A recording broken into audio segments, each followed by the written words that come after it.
My stinger didn't work right, but that's fine. How's it going, fellas? Welcome in. Hi, Tommy. I won't tell them. I won't tell them you're awake. But how is it going? I hope it's going well. Welcome in, Trevor. I love you, darling. No, you should be.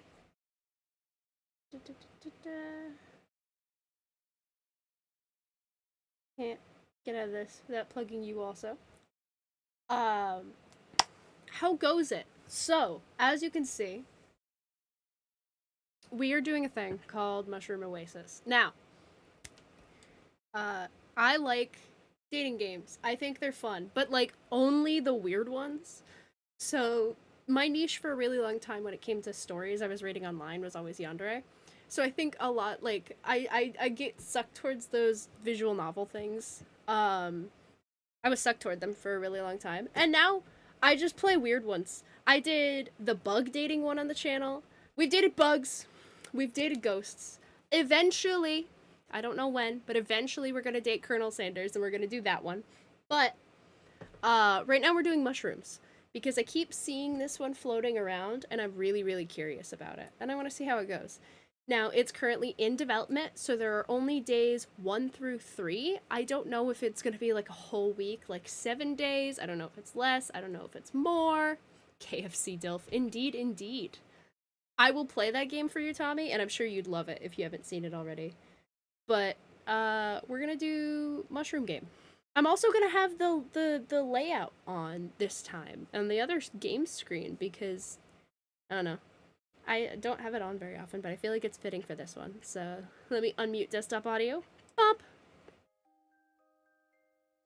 It's not too particularly loud. I'm actually, and I turned up the music, though honestly the settings might not have kept. So let me fix that, and I want games. Why the music stop? No, what the the game crashed because I was in a different screen. It's okay. I can load it up real quick, it's fine. Only seen 2 people play it, but that was years ago. Don't remember anything. Yeah, honestly, I don't remember much either, which is why I kind of want to play it. Shh, don't worry about content warnings. This game's totally cute and fine and normal. Settings. How's the volume? Because I have the music all the way up here and it's still so quiet. I'm gonna keep it down there.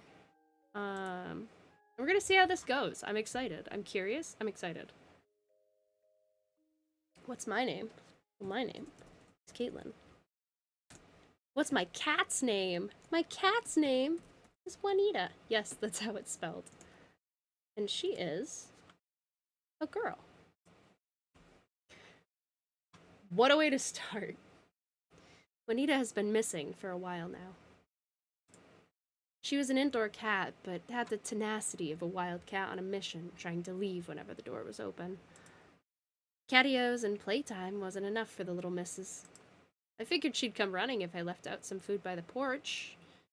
3 days later, still no cat. I've tried everything I could think of.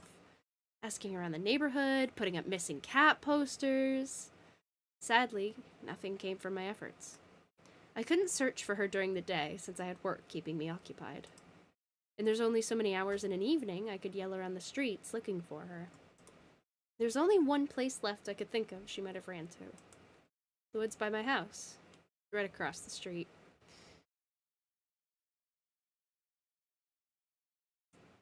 I've definitely caught her eyeing the birds and squirrels that ran alongside the perimeter from the front window, her teeth clicking in excitement. I was no outdoorsy person by any means. In fact, the thought of going in there scares me. Pussy! Fucking love the woods. But I had to find her. Or at least try. The first weekend that came around, I packed up some water, Juanita's favorite treats, and a compass, to be safe. I wasn't sure where to even begin looking for her, so I started walking in a straight line, calling out her name every few steps. Welcome in, Magic Cat! And, Toby, I get that. It's hard to keep track of so many things at once. How you doing, friend? It certainly didn't take long for me to realize I was way in over my head. Why did I think this was a good idea? It was hard to find my bearings within the surrounding trees. I didn't want to admit I was lost. At least not yet. I could only squint down at my compass as the needle spun slowly. Pretty sure they weren't made to do that. Did I really bring a busted compass on my first venture out in these woods? Figured. That'd just be my luck. The only thing risking my own safety was my own incompetence. I feel that to my bones. I shook my head hastily. No. No time for negativity. Anita's out there, somewhere, cold and lost and hungry. I have to keep going. Ooh, I like the lighting effect change. It's been hours. I'm so lost. I don't even know why I kept searching, even after the moment I realized that. Why did I think this was a good idea? Hunger began gnawing at my stomach a while ago, having missed breakfast and lunch altogether. The heat and humidity from the afternoon sun was unbearable, but the cooling air did nothing to soothe me. Even if I were to head home, I couldn't even pinpoint where home is. What do people even do in this situation? I knew it was baseless optimism, but walking onwards was really the only thing I could think of to do. Well, think about it this way. If you're lost in the woods, depending how big the woods are, you can only walk in so far before you're walking out. Surely, I'll come across something familiar. I trudged on, my shoes carefully avoiding the tree roots intertwined across the forest floor. But in my weakened state, plus the approaching darkness, I found myself stumbling through the rough terrain. My feet hit something soft jutting out of the ground. Ugh! What a sound effect. Fucking whoop. Played D&D today. My dog has double ears. Ooh. My hands shot out as I lost my balance. My feet clumsily tried to find purchase as I wobbled backwards, arms flapping. Poof! What? My shoe had landed smack dab in a circle of mushrooms, the brunt of it causing a wispy cloud to erupt from the cluster. I stuck my nose in my elbow to avoid breathing it in. I couldn't That's funny. They're wearing Converse. So am I. Isn't it also a thing in the woods, wherever moss grows on a rock that's north direction? That's actually a myth. It's a familiar myth that you can tell directions by the way moss grows. Not true though. I couldn't differentiate one tree leaf from another for the life of me, but I'm pretty sure humans aren't supposed to inhale whatever the hell that was. It smelled strongly of rotten wood and wet dirt, even as it cleared. Something shiny quickly caught my attention. I stooped down to pick it up, gasping under my breath. It was Juanita's collar. Oh no. Oh, it's all grimy. Look at it. Gatita, no. Covered in whatever the hell those mushrooms released. I looked around desperately for any sign of her. Juanita? Juanita! Gatita bonita! Piss, piss, piss, piss! Pss, pss, pss, pss, pss. Gatita! I coughed from inhaling some of the remaining dust floating in the air. I should really steer clear from this. Pocketing Juanita's collar, I retreated carefully until I could breathe again. Stepping back, I could still smell it. It must have stuck to my hair and clothes. The quick once over confirmed my suspicions and cringed slightly. A thin but generous coating of it covered my sleeves and jeans. I leaned against a tree, dusting off my clothes in a naive attempt to get the dust and smell out, to no avail. If anything, it felt like I'm breathing more of it in. What used to be musty now turned sweet, and I found myself inhaling even deeper, trying to pinpoint the smell. Cucumbers? It smelled like fresh cucumbers. A tingly feeling crept up my hands and neck, pinpricks spreading across my limbs as a strange heat reached my face. I started to feel drunk and woozy. My senses were numb. It should freak me out. And yet, strange comfort washed over me. I should lie down. Right now, in fact. You guys notice that all of the things that are referring to me, my, I, are all purple, while all the other text is black? I should lie down. Right now, in fact. My legs gave out from underneath me, my body toppling over at an awkward angle. I laid there and stared and stared and stared. It was nice here. Peaceful calm. The perfect place for a nap, even. My eyes grew heavy as I swam in and out of consciousness. Yeah. Nap sounds really good right about now.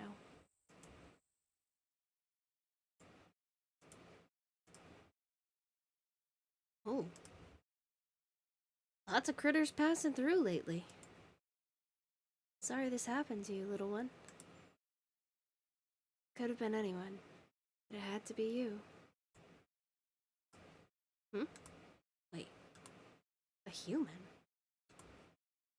How'd you end up all the way out here? Still breathing, too.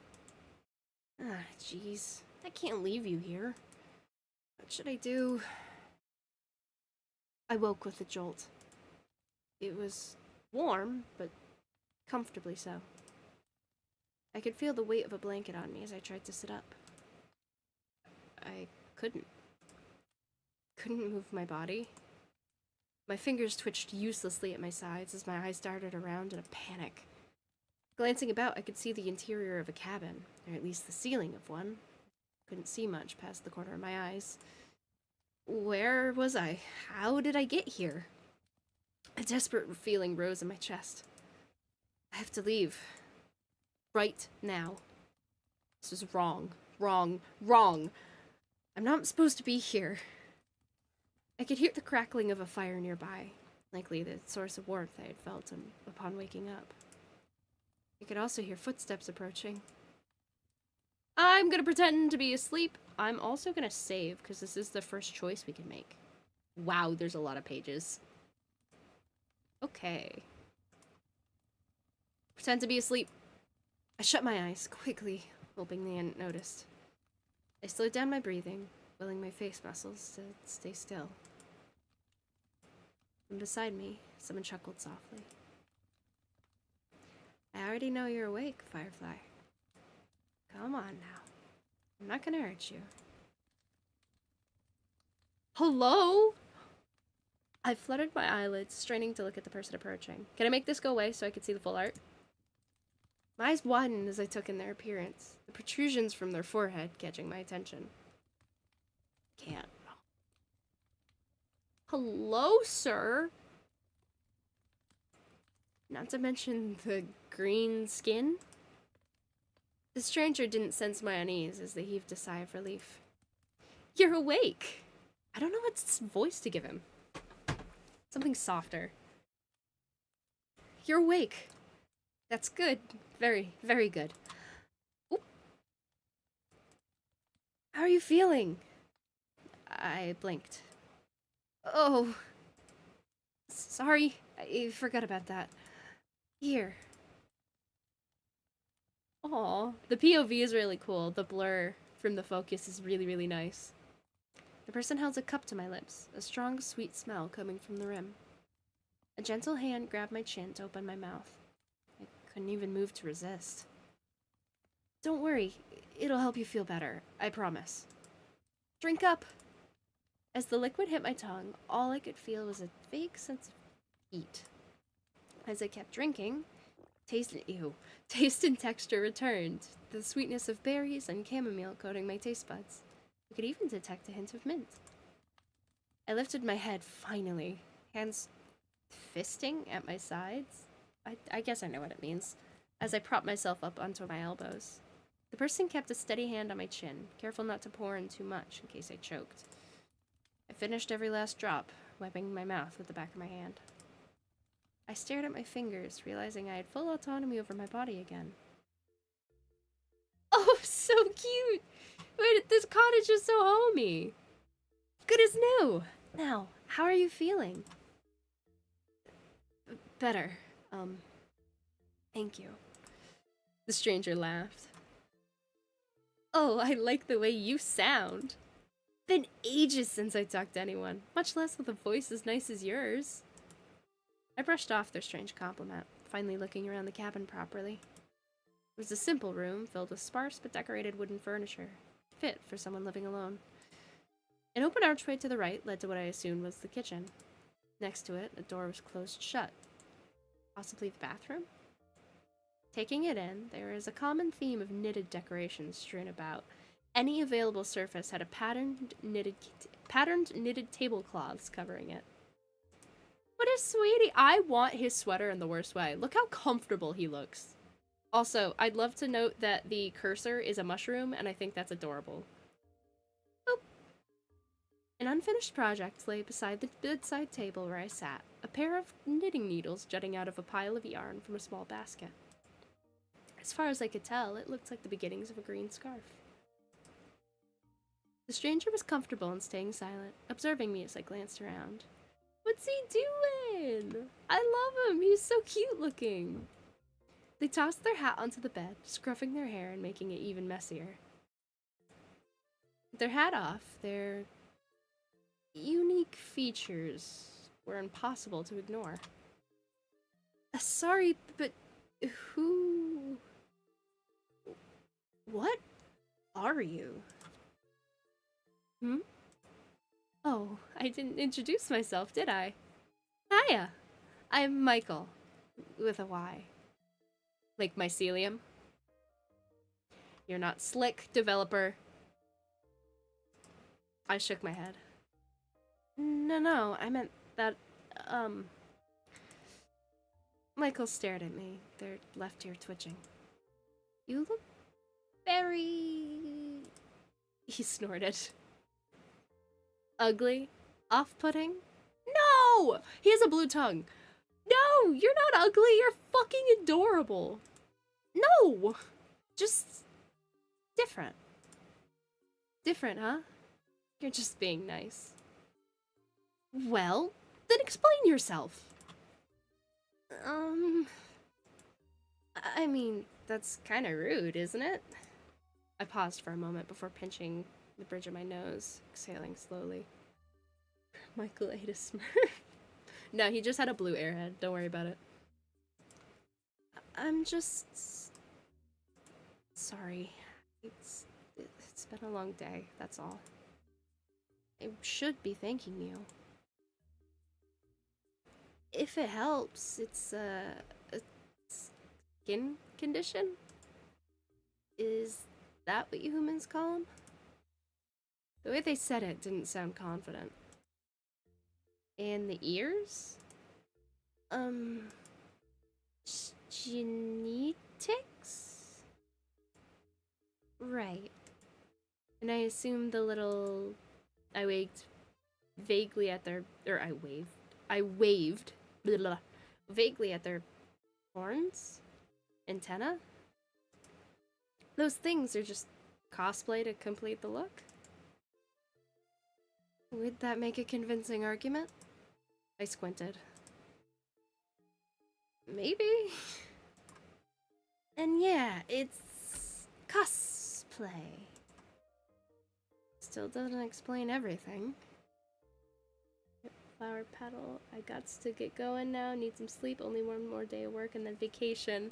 Let's go! One more day of work. Get some sleep, Tommy. I love you. Thank you for staying for a little bit. I appreciate you. Have a great night. Rest well. Sweet dreams. Michael huffed a nervous laugh. Listen, What the fuck? I'm just a guy living by himself in the woods. You don't need to worry yourself further than that, okay?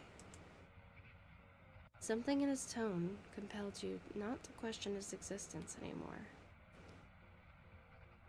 He's just some guy, living in the woods.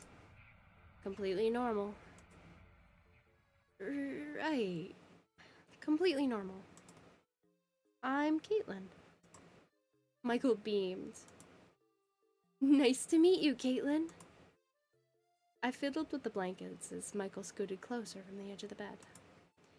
I know I already asked, but how are you feeling? Any aches, sores, nausea, intrusive thoughts, weird impulses, fever, maybe? Whoa. It's what if you guys didn't catch that? It's I don't think. He placed his head on my forehead before I could react. His hands were calloused, quickly retracting as he gave a thoughtful hum. You seem to be lucid. That's a good sign. Great. He hummed absently, his twitching ear reminding me of a perturbed cat. Cat. My cat! Oh, shoot! Sorry if this is out of nowhere, but have you seen a cat around these parts? Her name's Monita. She's a sweet little thing, about this big, skittish, but she can approach strangers if she needs to. I pulled out my phone to show pictures of her, only to find it missing from my back pocket. Wait, where's... I haven't. Huh? Your cat. I haven't seen it. Oh, I see. I slumped against the pillows, rubbing at my temples. She lost her collar, too. Even if anyone finds her, they wouldn't be able to tell where she's from. Damn it. Michael stayed quiet, watching me from his side of the bed. You came all the way out here? For a cat? Huh? Of course. To the point where you're willing to run yourself ragged? This deep in the forest? For a cat? Do you realize how far you've wandered away from the nearest town? I found you near unconscious, in an area nobody set foot in for years. For a cat! He sounded like he was holding himself back from giving me a stern lecture, as if disbelief I had such little regard to my own... In disbelief, I had such little regard to my own survival. My cheeks grew heated at how stupid and reckless that sounds. I mean, she's not just a cat. She's my family. I know it was stupid for even trying, but I had to. Michael eased up, shoulders tense as he looked me over from underneath his unruly bangs. Family, huh? He finally tipped his head at me with a smile. You're willing to wander this far for such a small critter? I've met my fair share of lost campers, hunters, and a few runaway teens or two. But someone looking for their pet? You're kinda weird, aren't you? I sputtered, much to his amusement. Speak for yourself! Who cosplays in the middle of the woods? Michael laughed, a deep, hearty one resonating from his chest. Fair. I think I'm starting to like you, Caitlin. Likewise. His smile widened, but something about it was off. He was showing too much teeth. Felt like he hadn't talked to somebody in a real long time and forgot how to smile the right amount. I rubbed my neck, trying to think of something else to say. Can I ask? How did I get here? Oh. Like I said, I found you in the woods not far from here. Oh, jeez, really? I knew I was tired, but I couldn't have possibly... I did step in something. Something important. Familiar pinpricks crept up my skin. Home. I need to go home. Michael stiffened as he grabbed my shoulder. Never mind that. You'd fallen unconscious from, heat stroke. Oh, the static in my brain's weird. Heat stroke? No, no, that wasn't what happened. I wasn't. I was fine up until... Michael shook his head insistently, leaning close. No, no, no, Firefly. You weren't fine at all. If I hadn't found you when I did, well, who knows what could have happened. Could have gotten injured, or attacked by a wild animal. There's danger in these woods, you know? No, he's right. I'd been so foolish. How did I think I could do this on my own? Searching for my cat in the middle of the woods. And to go in without bringing any water? Passing out from heat stroke of all things. I did bring water, though. Wasn't that a thing that I mentioned grabbing? Water and snacks? How could I have been so stupid? I shook my head, brain too foggy to pick apart my thoughts. He sounded confident, so why should I doubt him? Hi, Ridley! Well, if it means anything, I'm glad you were there. Michael relaxed, hand on his lap once more. He grinned at me. So am I, Caitlin. I'm definitely glad I found you. He blushes blue? I'm gonna ignore the fact that he was absolutely just mind controlling me, because that's weird as fuck. He blushes blue? That's so cute! Look at the guy! Oh, whoops, didn't mean to do that. His eyes were hidden fully behind his unruly hair, but I couldn't help feeling how intensely they were fixed onto me as he said that. The hairs at the back of my neck stood. Sure. Without a distraction, I've only just realized how uncomfortable I was sitting still. The blanket on me was starting to itch, just as the desperate need to get home began to rise in me again. This was interesting, but I should really get going now. I'm doing good. I'm excited to play this game. I've been seeing it floating around and I've really wanted to get into it, but I couldn't convince myself, so I'm like, fuck it. I haven't done a weird dating game on stream in a while, so we're doing this. Wait! My host jumped up from the bed before I could. I mean, you can't. I can't just let you wander around in the woods this late. Please, stay a bit longer. But Michael, I really have to— Come! He grabbed my hand and led me across the room. We stopped into the kitchen, a fragrant smell of cooked potatoes and meat hanging in the air. What a cute fucking kitchen, honestly. 2 plates had been set out on a small circular table, complete with utensils and mugs of tea. I wasn't expecting guests today, so the food's nothing fancy, but join me for dinner? You look so hopeful, ears drooping. I'd feel so bad if I had to say no.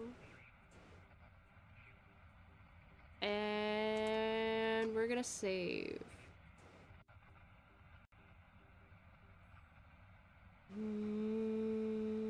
Interesting. So when I talk about myself, all of the things are purple, but when he's like mind controlling me, he has this pink haze. I'm a weak bitch. I'd say yes. Not even because he's mind controlling me, but because I'd be embarrassed and I have social anxiety and I'm like, oh, you seem nice and I like your cosplay. Yeah, I'll come eat dinner. Michael's jaw dropped for a second before he quickly recovered. Yes, of course. Here, come sit. I'll serve up the cottage pie in a minute. I sat as instructed, my stomach rumbling something fierce as the smell was the only thing I could focus on. Yes, this was definitely the right choice. What was so important that I had to leave so soon? The outside world can wait. I could stay here and enjoy... Ooh, and enjoy my company. So this is directly his words. You could stay here and enjoy my company. Oh, actually, I should ask. Are you okay with meat for dinner? I can make something else for you if that's not your preference. Oh, That's so sweet. Vegetarian options. I'm okay with meat. Oh, okay. You'll be having the same dinner as me then. Michael pattered around about the small kitchen, blah, blah, blah, with an almost giddy excitement. He put on a pair of knitted oven mitts, humming as he stooped down and pulled out a steaming tray of pie from the wood stove. God, the smell! It filled out the kitchen in an instant as he brought it to the table, my stomach rumbling louder in response. He's so cute! He's so cute! Look at his little face! I'm pretty sure Michael could hear it, but he just smiled as he served up our portions.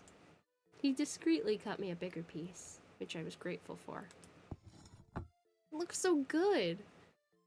That does look good. Now I'm hungry, even though I had dinner. The crust was a nice golden color, streaked with crisp lines and garnish. The meat and veggie filling looked absolutely delectable, the savory sauce leaking onto the plate. My mouth was watering, unsurprising considering the fact I've been eating all day. Careful now, it's still hot. It was fair advice, but I didn't wait more than 2 blows before biting into my first forkful. Ugh! It was definitely way too hot to eat straight from the oven. You know if I did that, I'd be doing the well, it's sitting on your tongue, so you like breathe around it to blow. Michael kept a polite expression, the corner of his mouth lifting as I panted with the piece still in my mouth! Yes! Every motherfucker. All you don't do that, you're a liar. Just the fucking panting it all out. He gave me a few seconds to recover, elbow planted on the table. Is it good? I nodded vigorously, even though my taste buds were burning. I couldn't taste anything. He laughed. It's usually better on the second bite. I slowed down, hand on my mouth, as Michael poked his fork into his own slice. I tentatively blew on the pie to make sure it was cool before taking another bite. He was right. The second bite was a lot better. I don't know how I'm tasting it since I burned all my fucking taste buds off, but it'd be like that. The seasoned potato crust was nice and crisp on top, cheesy and creamy in the middle. The savory meat filling was well cooked and bursting with flavor. Every bite felt like home. My host watched me enjoy the meal from across the table. Do you like it? Yeah, this tastes amazing, Michael. He flushed from the... Oh, look at him! Look at that boy! He flushed from the compliment, rubbing the back of his neck. I'm glad. I like to think of myself as a decent cook, but I've never been able to get anybody else's opinion on that. Do you like baking in particular? Not always. I usually go for simple dishes, with any ingredients available. I nodded amicably, though I didn't say much else. I was more focused on scarfing down dinner, which thankfully Michael didn't seem to mind. The overall atmosphere was nice and homely, and I could hear Michael tapping his feet from underneath the table. I guess he was that happy to have someone stay for dinner. It did seem like he lived alone, judging from the surroundings in his cabin. So, I'm kind of curious. He perked up instantly, his focus solely on me. What made you want to live all the way out here? Oh. Well, when you look like me, it's kind of easier to just live out of sight from everyone else. A pang of guilt shot through my chest. I was giving him a hard time about how he looked, too. He must have sensed it clear as day on my face. Not that you're one of them. You've actually been nicer than most. Though I wonder if... His smile turned strained. Never mind. My point is, it's better here than anywhere else. Why don't you try the tea, Firefly? I love the nickname Firefly. I think that's fucking adorable. He seemed uncomfortable now, easing into a different topic. It's probably best to follow along. Oh, sure. I reached out toward my mug, only to push it off the edge with my clumsy fingers. Wait! I bent over the side to grab it, fully expecting it to fall just out of reach and land on the floor into broken pieces. It never did. Instead, a long green appendage was twisted around the ceramic mug, securely keeping it in place. Not even a drop had fallen out. My eyes trailed along the length of it until I pinpointed it came from behind Michael, the rest of it partially hidden beneath his cardigan. Michael? Is that yours? Michael, oh no, you're okay. It's fine. I wish I had a tail. It's really cool, buddy. You're good. You're good. Michael buried his face in his hands, the strange appendage from before lowering to his side, mug in tow. I'm sorry, Caitlin. I think it's time I was honest.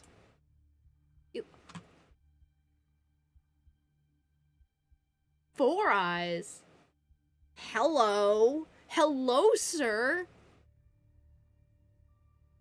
You don't have to hide it. You cute as fuck. God, this person's art style is adorable. He lifted his head, fingers carding his hair back to reveal his eyes. I froze as multiple pairs of irises stared right into mine before darting to the side and avoiding my gaze. Oh my god, that's true. He has 4. He has 6. I'm wrong. He has 4 on the lower set of eyes. That's so cool. He's so cool. I know it's a lot to take in, but you look so nervous. This is who I really am. Please don't be scared. Save. Why the fuck would I immediately be scared? I'm more scared that I'm just like in his house eating dinner after I passed out in the woods. I'm not scared of the fact that he looks a little funky. He's adorable. I love mushrooms. My whole aesthetic is nature and plants and mushrooms. I have so many mushrooms in my room right now. I'm staying calm. We're cool. I swallowed audibly, willing myself not to look away. He seemed to be holding his breath as I gripped the edge of the table. Felt unsettling every time he blinked those eyes in succession, even when he wasn't looking at me. Thank you for lurking, Al. Was it real? It had to be. Everything about him suddenly made much more sense. The isolation, the avoidant behavior. He looked freaky, yes. I wouldn't say that. I'd say he looks fucking awesome. But he also looked sad. I swallowed thickly. I'm not scared.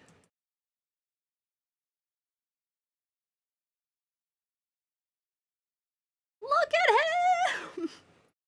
Michael's many pupils blew wide, dilating like an excited wildcat. It sent a shiver up my spine. Okay, maybe just a little bit scared. Sorry. He hastily grabbed an empty plate and hid behind it, shoulders scrunched up despite his stature. Oh yeah, for those of you who don't know, the Itch.io page, it has his character hidden behind like a bunch of question marks, but it says he's 6'2". He's a big boy. He's a big fella. Would it help if I just hide it? I could fix my hair like before, if that's what you prefer. His voice was muffled behind the ceramic barrier between us. It was kind of endearing. I slowly reached out to touch his hand, the slight brush of my fingertips making him jump in place. Michael? Yeah? Can you put that down? He slowly lowered the plate. He's so embarrassed! Look at him! His eyes were still darted to the side, avoiding me. Can you look at me? Oh! Don't look at me like that. Sorry, I just can't stop looking. This is so awkward. His hands were shaking. I looked down at the mug still floating next to him, hanging on for dear life. I reached over and plucked it straight out of his grasp. I tentatively took a sip, noticing how Michael was watching me over the rim of the mug. The taste was mildly spicy, with an almost earthy bite to it. I recognized it instantly as ginger tea. It's almost room temperature, but it's still pretty good. Huh? You wanted me to try the tea, right? I like it, so thank you. Oh, I'm glad. Michael relaxed back into his seat, following my lead as I picked up my fork once more. The silence didn't last long as Michael fidgeted. Are you really okay with this? With me? I gave him a once-over, really taking in his features. It's very different than what I'm used to, but I think I can learn to like it. Is that weird to say? I mean, you're not bad to look at. It's actually kind of, damn it, fuck, what do I say? I would say cute. I would say none of these. I'm gonna hit save again. I'm gonna say cool. You look cool. You look sick. It's like something out of science fiction. Is that a good thing? Yeah. Oh.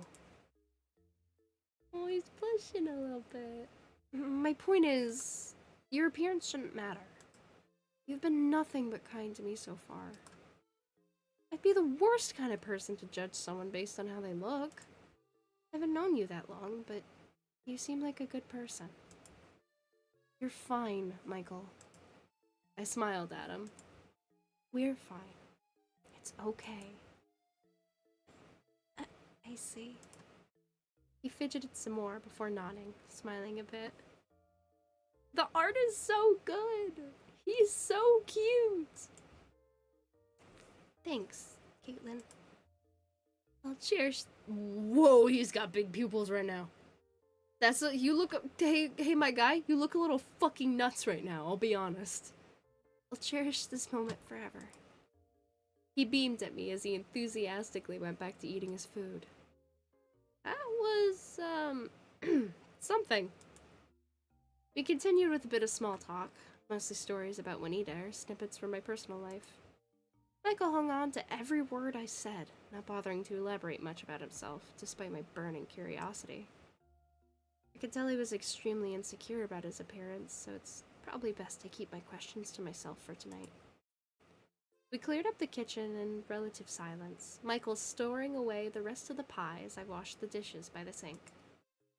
Being out here in this remote cabin, I wondered how he had running water. Maybe I'll ask him later. So, thanks for dinner. Thanks for the company. His eyes are huge now. They're not like they were before, but they're definitely very big. And it gives him a much crazier appearance. Though I love the fact that he has two pupils on each eye on the lower part. It's sick as hell. Oh, and please take the bed tonight. But, you're my guest, and I'm the host. Look at him! Ah! Take the bed, okay? Alright. I'll be out of your hair first thing in the morning. Michael got quiet, staring at the floorboards. With his hair out of the way, I could finally read his expressions. He did seem upset. Is that okay? I do need your help, though. I'm pretty sure I'm just gonna get lost again on my own. His tail flicked behind him. Yeah, I'll bring you home tomorrow morning. He heaved a sigh of relief. Thank you, Michael. I'll see you in the morning. Yeah. Good night, Caitlin. He's got big eyes. His eyes are large and he's blushing. Why are you so bashful? Good night, Michael. He seemed really happy being able to say that. I plopped myself down onto Michael's bed, getting comfy beneath the blanket. I'd feel weird using his blankets. I don't know. I get weird with my own blankets. I have to wash them constantly. My comforter's still in the wash. No! Oh, I hope it's gonna be so wet unless somebody moved it to the dryer. Anyway, it's fine. I plopped myself down onto Michael's bed, getting comfy beneath the blanket. Michael was gathering some blankets of his own to make a makeshift bed on the floor in front of the fire. He had an impressive collection of knitted items, a comfortable nest forming in the center of the room. My eyes trailed after his tail, now out in the open, as it flicked and swayed. Kinda like a cat. I miss Juanita. Now with a full stomach, dozing off came easy. I didn't even realize how tired I was. I listened to the gentle crackling of the fire, my vision darkening.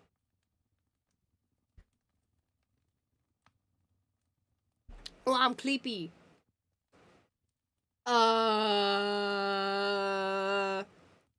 Good night, Caitlin. But, sir, I need you to back up. Let me sleep. A soft humming invaded my dreams, stirring me awake. I blinked my eyes open to unfamiliar surroundings, swaddled in a blanket that clearly wasn't mine. Where? Oh. Look at him! What's he doing? He's knitting over there? I spotted the familiar figure of my host, seated on a stool in front of the fire, hands deftly working on the green scarf bundled in his lap. His back was towards me, but I caught glimpses of his fingers as the needle softly clicked between the yarn. He looked incredibly adept at using them, the rhythmic movements almost hypnotic as the fibers wound together into an intricate pattern. God, fuck, I can't speak. I slowly stirred into a sitting position, rubbing my eyes. He's so cute! Hit me with a... The movement quickly caught his attention, ear flicking in my direction before his eyes trained onto me. Just like last night, his pupils blew up as we made eye contact. His expression lit up the instant he saw me. Caitlin, hey! I'm glad you're finally awake. You look so tired. I didn't want to disturb you until you'd gotten enough rest. Good morning, Michael.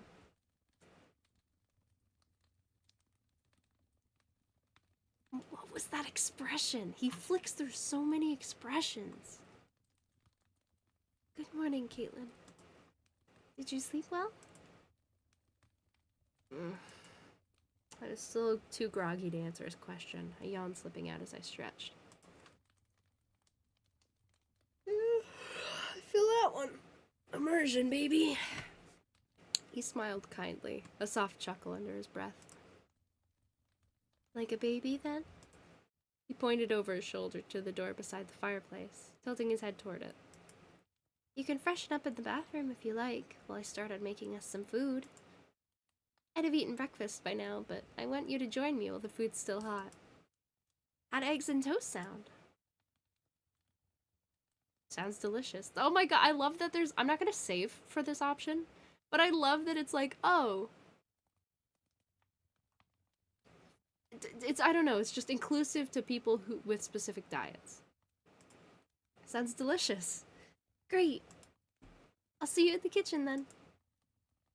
He tucked away his knitting materials and set it aside. Oh, I also have a surprise for you after breakfast. It's not the most exciting surprise, but, just join me when you're ready.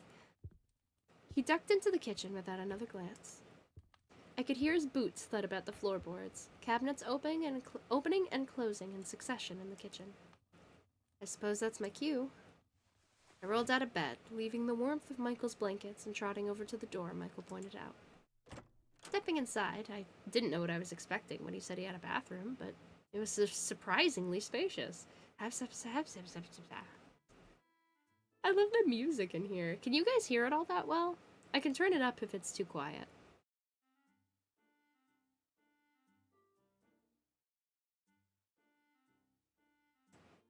I'm gonna turn it up for me. Maybe not quite that big. There we go. Everything looked like it was carved and polished out of wood.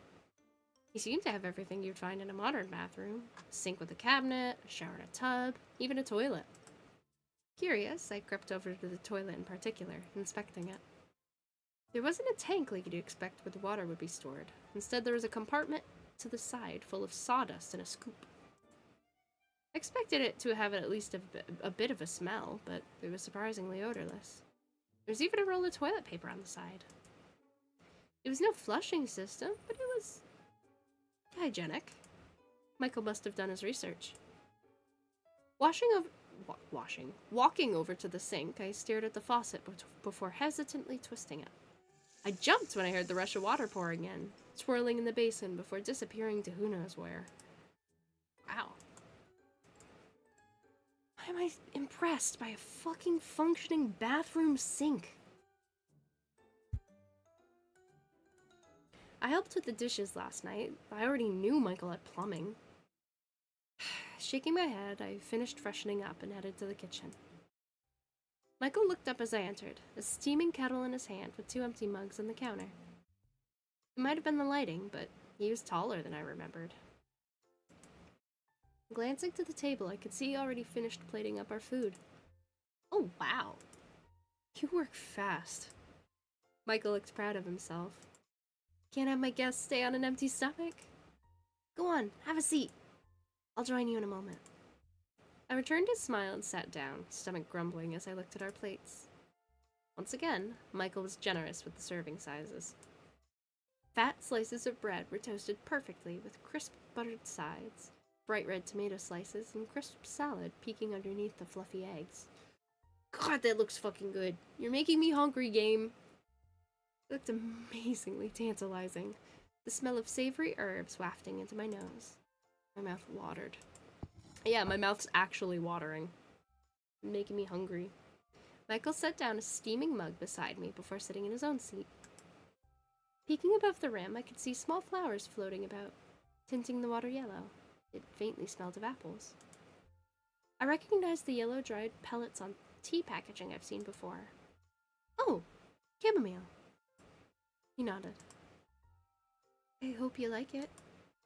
I'm sure I will. His smile widened, his tail swaying at the tip by his feet. He seemed more relaxed, showing his natural features this morning. Any trace of panic and hesitation from last night were gone, replaced by a look of contentment. Michael bit into his toast, and I followed suit. The food was as delicious as I expected. The chunk of toast I bit into was heavenly, the butter sweet on my tongue. The tomato and salad provided a nice crisp balance. And the eggs!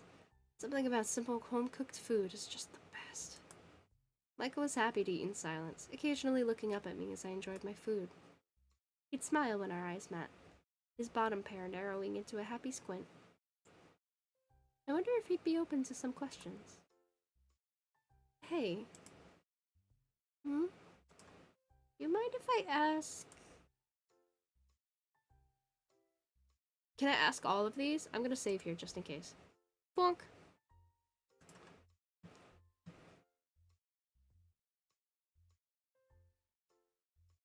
How do you have plumbing in your house? I know it's a silly question, but I can't stop thinking about it. Oh, you were wondering about that? The embarrassed look on my face was probably enough of an answer. Aw. Well, it's nothing fascinating. It's just rainwater I've got stored above the cabin. Just rainwater? He nodded. I detected a hint of pride as he continued. It's actually a recent installment, believe it or not. Granted, the project took a while, gathering materials, figuring out the tools, finding the right instruction manuals. Plus, I had to figure out where to store the water tank. And don't worry, I installed a filtration system, so it's safe for us to use. I check in every few weeks to make sure nothing's contaminated. That sounded daunting. Especially considering you lived all the way out here in the woods. You did all that on your own? I kinda had to. Anyway, it took a whole lot of calibrating and adjusting, but it really worked out. Now that I think about it, I'm glad you get to be comfortable here during your stay too. Does that answer your question? Did you learn to do all that? I had to figure out a lot of things on my own. There's a faint hint of exhaustion in his eyes. Aww. But to answer your question, I go to libraries a lot. It's where I learned about a majority of things. The fact that he even ventured into buildings at all already surprised me. And if I'm real lucky, they have all these neat DIYs and workshop manuals archived for anyone to browse through. It took a while to figure everything out. A really long time, actually. But hey, I had nothing but time. And it paid off. I'm considering upgrading the toilet next, but for now the composting setup works fine. Learned about that in an old camping guide. He paused to take a breath, as if he hadn't talked this much in a while. I'm rambling, but that's how I did it. Is there anything else you want to ask?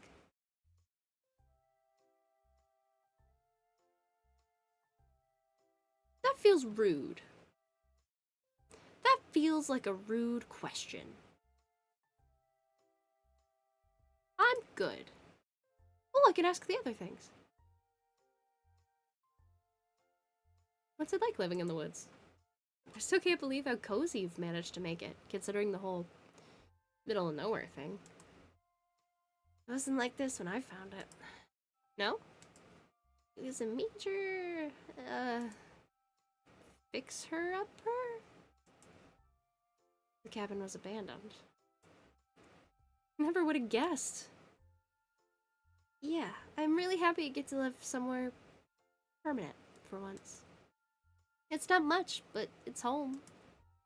What's it like? Peaceful, quiet. I do like it a lot. The forest provides me with everything I need. And nobody bothers me for the way I look out here. His ears twitch slightly. Sometimes you just happen to end up where it's most convenient for you.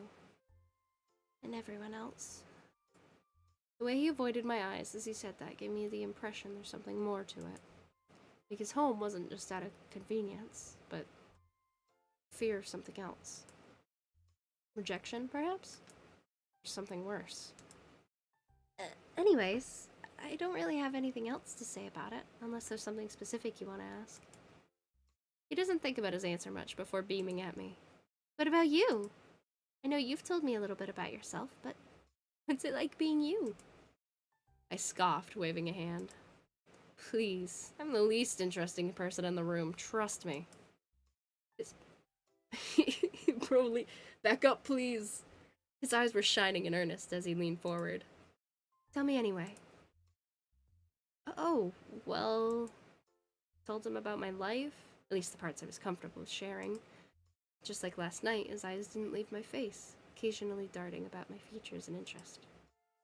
The direct oogling was making me nervous, but I suppose I was doing the exact same thing when it was his turn to talk. Eventually, it came to the topic of my job and the woes of living in modern capitalism. I'm a bit jealous. You have the whole cottagecore aesthetic practically perfect. His face morphed into a confused pout.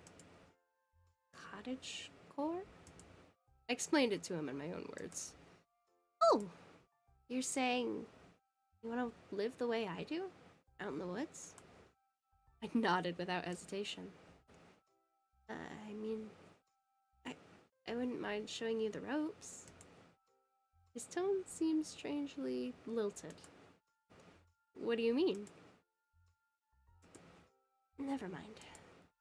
Anyways, I don't get what the appeal is, but it's not easy either, you know. The forest provides, but it's up to me to make use of it. Starting out was... A dark look crossed over his face then, as if reliving a bitter memory. Ooh, yeah. Rough. But I'm built for survival. I felt like asking him to elaborate would make things awkward. I decided to veer the topic into a different direction. Doesn't it get lonely? Sometimes. I'm used to it. He smiled, his eyes lighting up.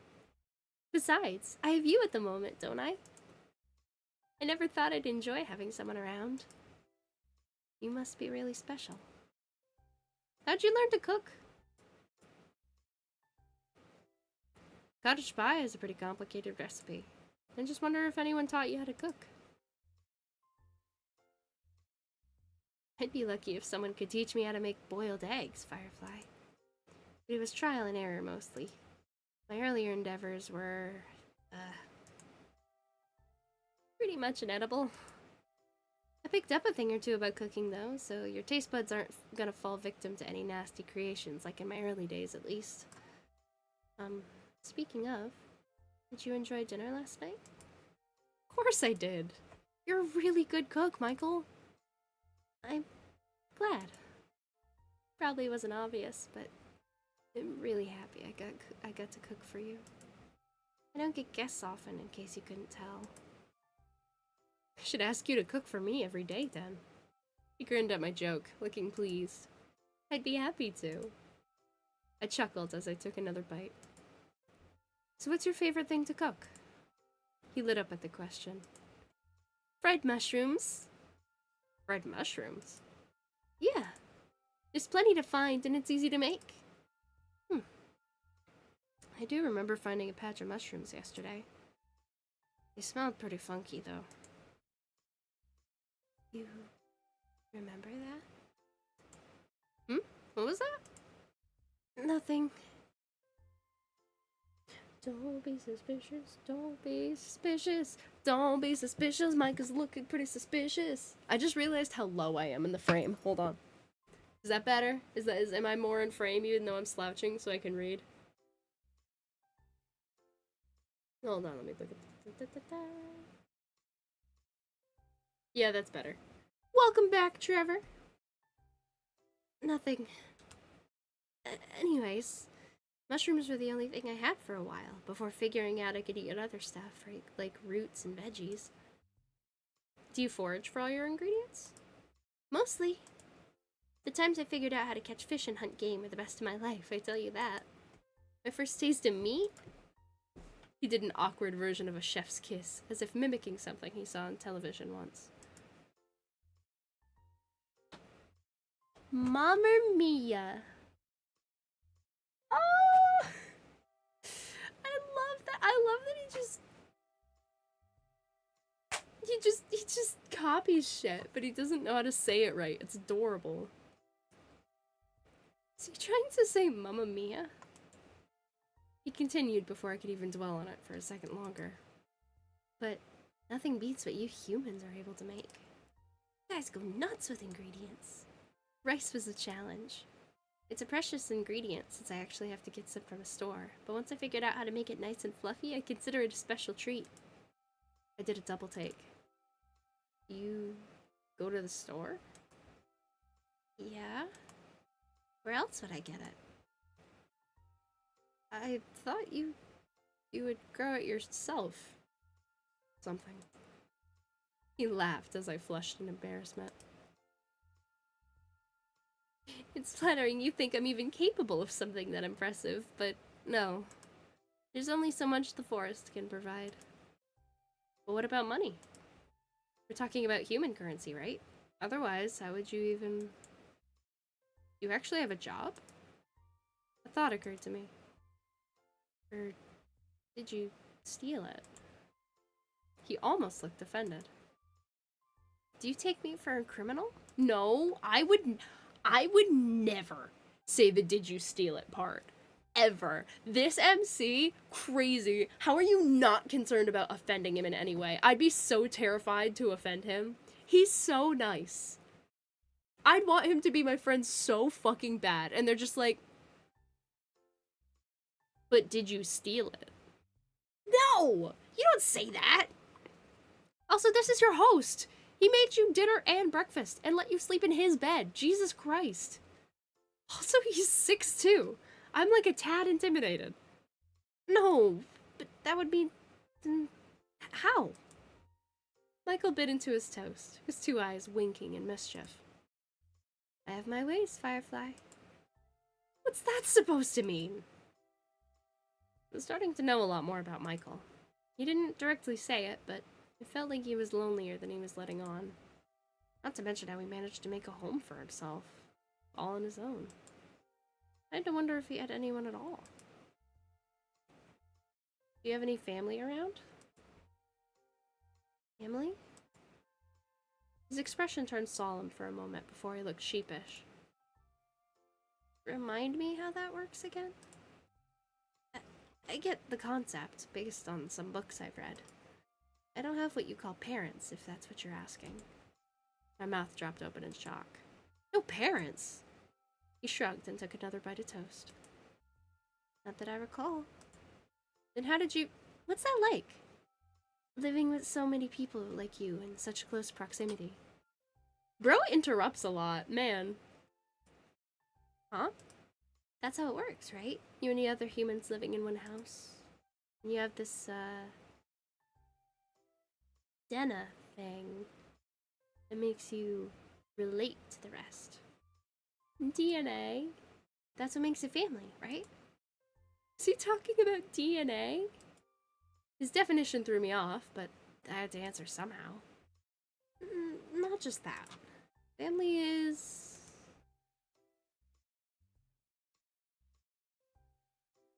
Huh. Interesting responses. I'm gonna save this. I'm gonna say people you love and care about, who love and care about you too. That's what family is to me. I felt more family bonds with people I've known online, some of my friends, than I have my actual family. He seemed intrigued. Is that so? That does sound nice. Is there anyone that you love and care about?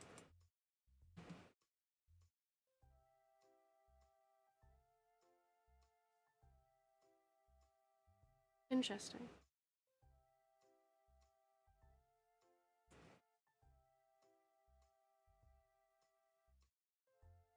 Well, my friends. Your friends can be considered family too? Oh, 100%. Fuck yeah.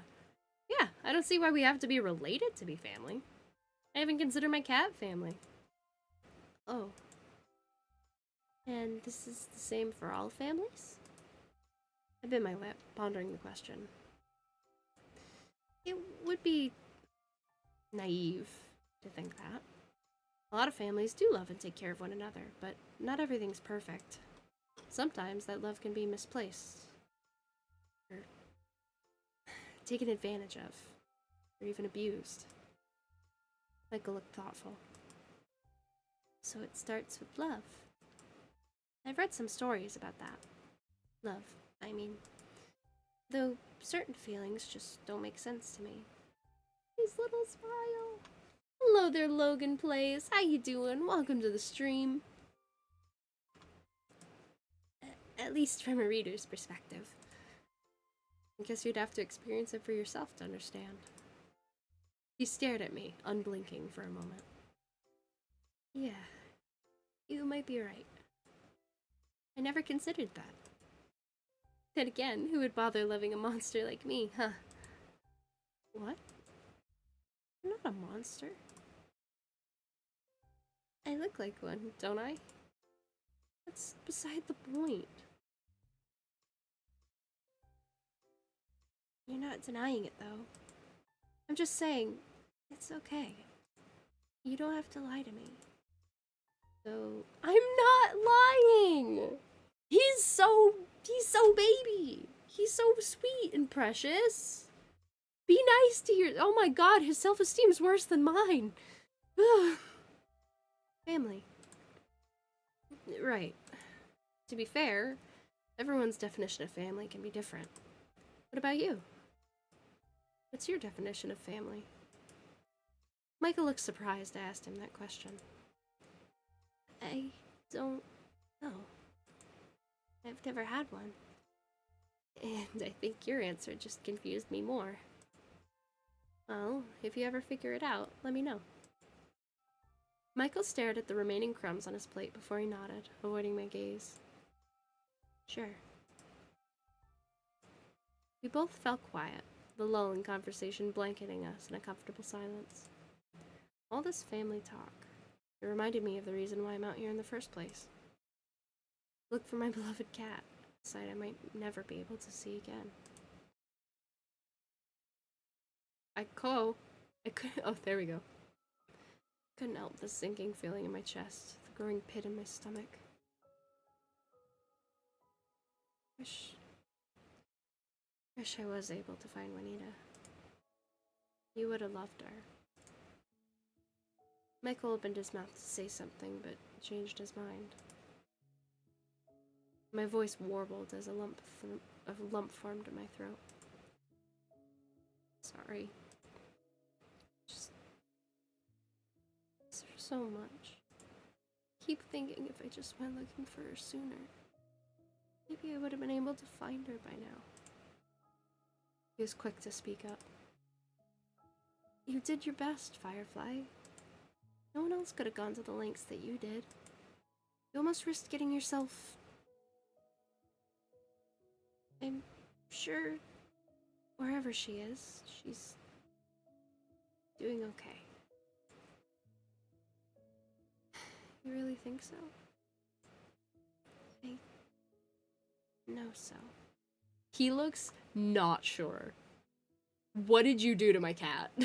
You look so not. His voice was laced with a confident assurance, despite the worried look on his face. I nodded with a quiet sniff. I hope so. She's just important to me, that's all. Michael looked like he wanted to reach across the table for me, but sighed instead. Actually, I'm sorry, Caitlin. I should tell you.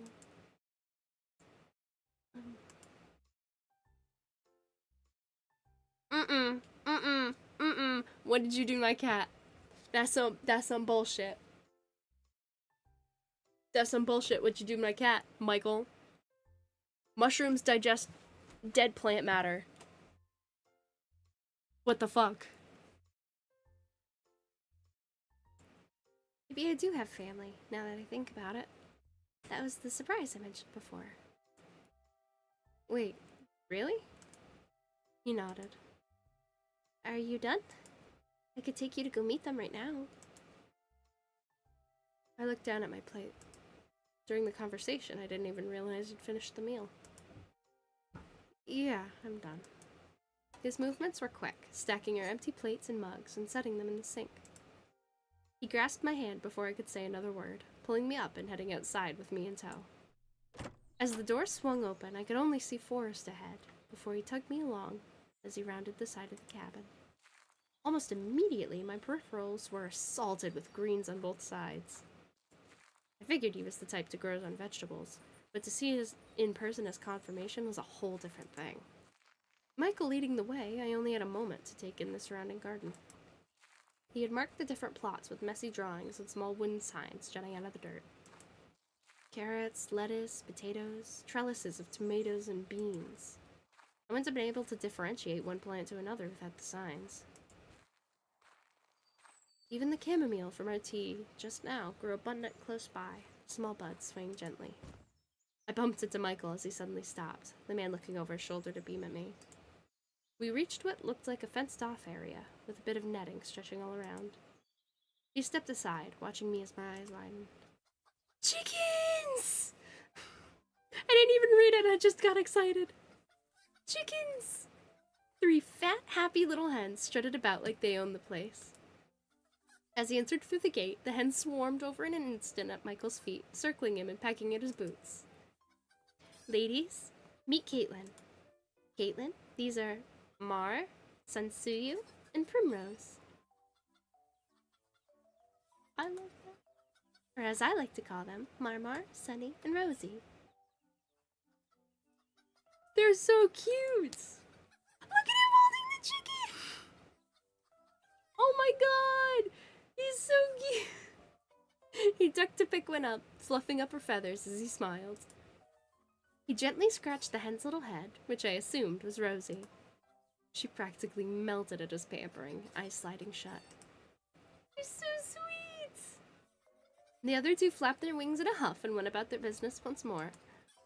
Michael leaned closer, beckoning me to pet Rosie. She was so soft. Rosie's the oldest. She doesn't lay eggs anymore, but I couldn't bring myself to, you know.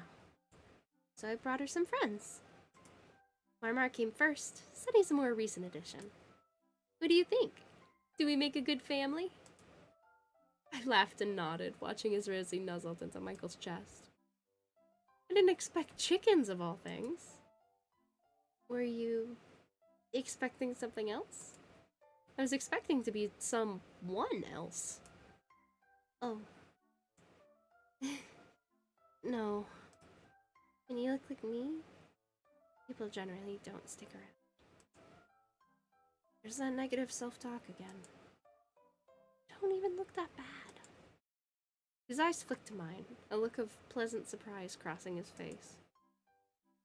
You really think so? Yeah. Can't be that naive, Firefly. I mean it!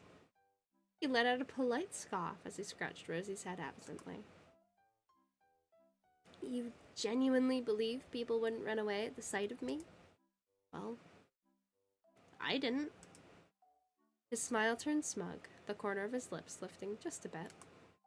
Of course you didn't. Because you couldn't. Shoot. Wasn't wrong.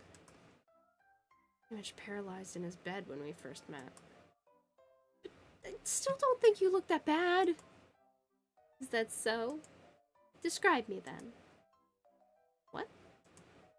You heard me. Look at me and describe what you see. For a second, I thought he was being condescending, but looking at his eyes, all I could see was a bit of playfulness. He looked at me expectantly, eyes shining. You're tall. Go on. You have blonde hair.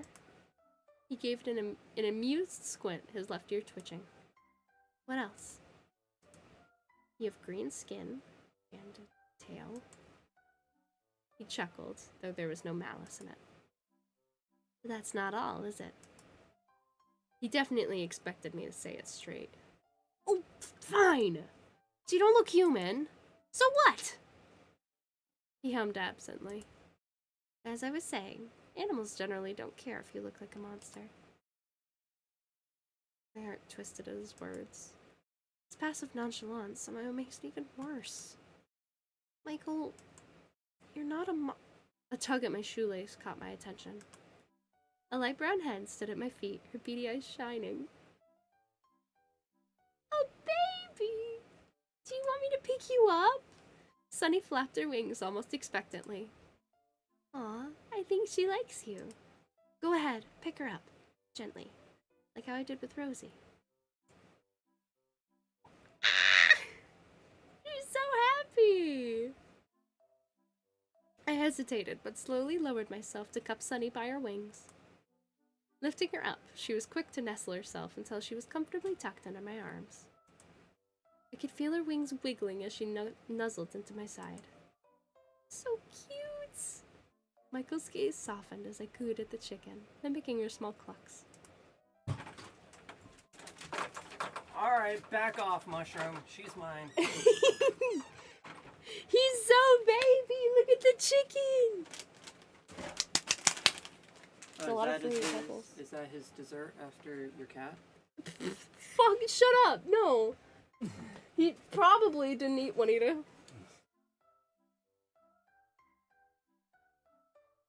So, He eat you. she's okay. Anita's fine. Hi, baby. Did it help? Cheering you up, I mean. Oh, that's what this was. Fuzzy feeling bloomed in my chest as he looked at me, chicken in his arms and concern on his face. A little bit, yeah. He's gone. Only a little. I snickered, rolling my eyes. Okay, mister. A lot. Cat hair on my face now because I give her kisses. That's more like it. His proud grin was infectious. Couldn't help smiling back. We spent a bit more time with the hens, petting them until they were satisfied. Michael even showed me the spot where they like to have their dust baths, little chicken-shaped holes scattered about the dry soil underneath the coop. Oh, you can see them. I think that's what those are supposed to be. Once the gals had enough of us, we refilled their water container before leaving. He left them some treats, procuring them straight out of his pockets before shutting the gate. The girls' excited chatter over the food faded as we made our way back inside his cabin. I sat by his bed as he crouched down by the fireplace. From the window, I could see the sun outside was getting higher. It might be close to afternoon now. Hey, Michael? He looked at me from where he was stoking the fire. I rubbed my arms, unsure where to place my gaze. I think it's a good time for me to go now. My expression fell, but I caught myself quickly. He'd done his best to cheer me up. It'd be inconsiderate toward him to leave in a bad mood. I might have to accept I'll never see Juanita again. I think it's better if I focus on moving on. He was quiet for a moment, hands in his pockets. If you say so. But you don't have to leave just yet. You've still got plenty of daylight left, and there's some places I want to show you. Won't you come with me? I had to decide. Whoa! Whoa! Michael! Can I go back? Can I click one of them? No, I don't think I should. I don't even know what it says. Yes, I can spare some time. It completely vanishes. Bro said, no, fuck you, you don't get a choice. Come with me, bitch. I promise I'll take you home right after. He took another step toward me. Please, Firefly? I didn't want to say it, but you look desperate. Okay. I'll go with you. The joy on his face was shining bright as a billboard, and he has the giant blown up fucking pupils again. He looks nuts. Great. Let me get our stuff. He disappeared into the kitchen, returning with my backpack in one hand and a satchel in the other. He passed it to me as he walked toward the front door. I almost forgot I had this. Rifling through my bag, I found cat treats, Juanita's collar, a broken compass, and my phone. It even has a little cat charm. I apologize for the audio. You just But I need to rifling put through groceries shit. away. It's fine. My phone. Battery's dead though. Still, that's one less thing to worry about. I checked through my bag once more, finding an empty water bottle. I frowned, distinctly remembering I forgot to pack water for my trip. See? See? Or at least, Michael told me I did. Didn't I? You ready? I looked up at Michael, startling when I spotted the large crossbow in his hands. Holy shit. Also, that's an adorable outfit. He's adorable. He followed my gaze and shrugged, albeit with a nervous smile, like he'd been caught doing something he shouldn't be. He quickly strapped the weapon to his back and out of sight. Don't worry, I'm not going to use it unless necessary. I would hope not! He chuckled at my indignant tone. You think I'm going to let you out into the woods without guaranteeing your safety? I made a promise to get you home, so this is just an extra precaution. You don't think it's a bit much? Better safe than sorry, Firefly. He did have a point. If anyone knew these woods, and over at him again, noticing he'd changed his oversized cardigan for something more outdoor appropriate. His eyes tracked mine, his shoulders stiffening as a tint spread across his face. So, shall we? He opened the door and waved me out. I stepped outside to glance around his front yard. The landscape wasn't anything special. It was actually left quite plain, just thick with trees and foliage. Only paths of dirt and flattened grass clued me into the routes Michael would use as he comes and goes, webbing in all directions, trailing to the front door. Come to think of it, if anyone passing through would be able to spot Michael's house if they squinted through the trees carefully enough. I guess he was right that nobody's walked through this area in years. I heard a lock turn before Michael joined me by my side. He smiled wide before tipping his head in a direction, making sure I was behind him before he started walking. I was hesitant, but followed suit. It was quiet as we traveled, save for the sounds of nature calling out around us.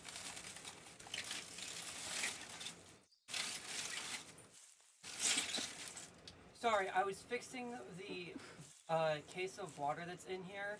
That this heathen has been taking out the bottles of water on the bottom, so it was Middle, actually, so it's like super not stable at all. It's hilarious. It was leaning over and making the cabinet not be able to close. Don't worry about it. Got it. Deal with chat. Uh-huh.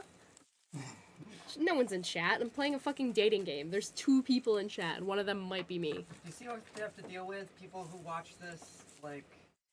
2 months from now. A year from now, for some reason. Yeah. The weather was bright and warm, the sun casting pretty rays through the gaps in the trees. I had to admit, enjoyable as it was, the bird calls and rustling of leaves as we walked someone brought bad memories. Yesterday was miserable. I was lost, tired, and hungry. There was a chance I wasn't going to make it out alive. I watched Michael's back as he led the way, the man barely paying any mind to his surroundings. His ear would occasionally flick back in my direction, but overall he seemed confident on where to go. Having Michael as my guide home was definitely a great assurance. It made me even more grateful he found me when he did. I sighed and shook off the negative feelings, keeping pace while appreciating the fresh air. I stepped up next to my companion, willing my voice to speak after plenty of silence. This is actually kind of nice. Good old nature walk. I coughed into my fist, feeling embarrassed. I don't go outside as often as I should. Michael smiled kindly. I'm glad I get to bring you then. Yeah, feels different when you know where you're going. Actually, where are we going? He sensed my nervousness and laughed. Don't worry, we're almost there. I looked up and saw it even before he pointed it out. A clearing in the distance, the trees growing strangely sparse in that area. I held my breath as I noticed the grass slowly started to dot with flowers, delicate blooms swaying here and there in the breeze. As we got closer, Michael watched me as my mouth dropped open, a knowing twinkle in his eyes. It was breathtaking. A secluded little meadow of flowers, lit up by beams of light making the scenery resemble a page from a forgotten fairy tale. Butterflies flitted about in pairs, flickering and complementing the surreal yet enchanting ambience of the whole place. Michael let me gawk some more before walking ahead, turning to face me before sitting down to relax on the grass. He slipped off his satchel and laid it on the grass by his side, along with his crossbow. I blinked out of my stupor and approached him, spinning around to drink everything in before plopping myself down next to him. So, what do you think? Pretty, isn't it? Look at him! Ah! What a special guy! I nodded dumbly before finally glancing to face him, the man's gaze on me softening as our eyes met. A butterfly approached us rapidly, making me flinch on instinct. It landed on his finger as he held it out, its wings flapping gently. He smiled at the dainty creature, a fond look in his eyes before he held it out toward me. Do you like butterflies, Caitlin? I fucking love butterflies. I love them. I do. I think they're so pretty. This is amazing, Michael. He blushing blue. His usual prideful smirk was absent, replaced instead with a shy smile. I'm glad you like it. The sun was at its peak now, the air getting warmer as minutes passed. The leafy canopy over us provided enough cover for us to not overheat. Ugh, I wish. It's hot as hell in here still. Michael picked the flower with his other hand and placed it in my palm, his tail looping loosely around us both as my cheeks darkened. He closed his eyes and leaned back further, the butterfly still resting on his hand. Is he purring? My ears caught a soft rumbling before I realized it was coming from his direction. I almost wanted to ask, but I didn't want to ruin the moment. My gaze dropped as I twirled the flower in my hand, holding the stem delicately. He's fucking purring! The gesture felt platonic, but also romantic? I wonder if Michael is even interested in relationships. He'd been alone most of his life. Probably get tired of my presence sooner or later. Before I could contemplate further, the butterfly in Michael's finger took off, my gaze trailing after it as it left the sunlight and flew away into the woods. Which reminds me. Michael? Don't get me wrong. This place is stunning. But is it okay if we go now? He straightened from his relaxed slouch. Why? We just got here. I chewed on my lip. Hesitated. I love it here. I do. But I want to go home, Michael. Michael studied my face. Caitlin, you want to leave me that badly? But no! I need time to recover from losing Juanita. I know it's silly and dramatic, but knowing she won't be there when I get home. I trailed off, another shot of guilt and regret filling my chest. Just need to get it done with. I feel a hand rubbing my back. Michael nodded slowly, looking me in the eyes. His smile was gentle. It's okay. I understand. But maybe this place can help with that. It's a nice spot to nap in, isn't it? Picked it out just for you. Why don't you go ahead and lie down? His words made you sway. Something about a sleepiness weighing heavily over your eyelids. He was right. It is a nice spot to nap in. Why were you in such a hurry? You yawned, laying back to stretch on the grass. The warmth from the ground seeped through your clothes, lulling you into a sense of comfort and safety. There you go. Just spend more time with me. Just a bit more. Please.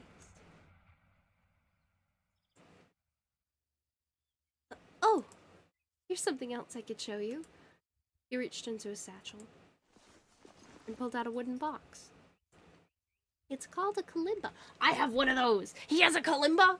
Let's fucking go. Hold on, pulling it off the wall. Da-da-da-da-da-da. Let's fucking go, kalimba twins. It doesn't. I don't see the holes in the back though. Where are the holes at? That's bad.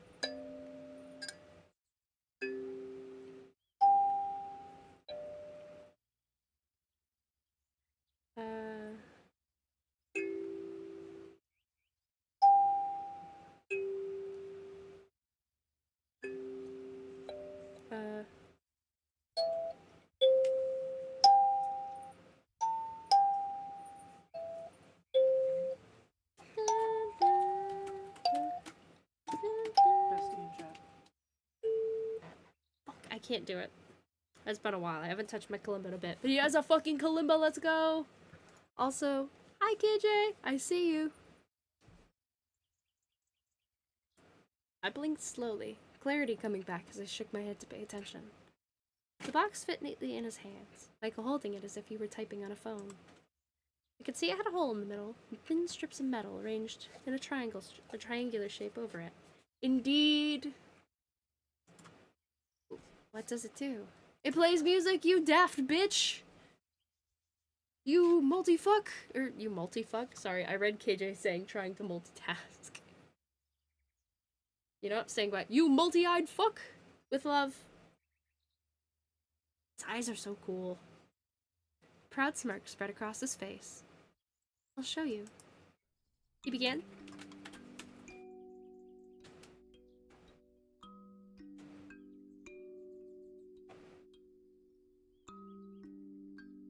He's playing it!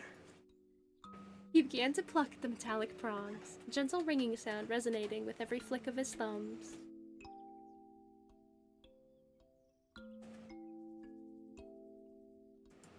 I couldn't recognize the song. He might have made it up himself. I closed my eyes, enjoying the tune. How's dating game? It fucking rules! It's adorable! Also, Michael might have killed my cat. I'm not sure.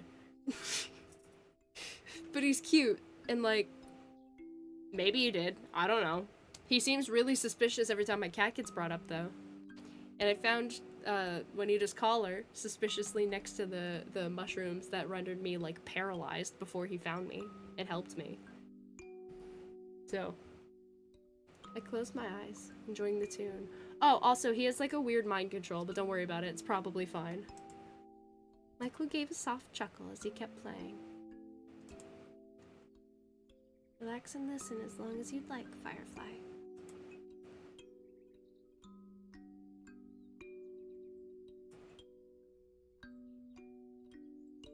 It's pretty.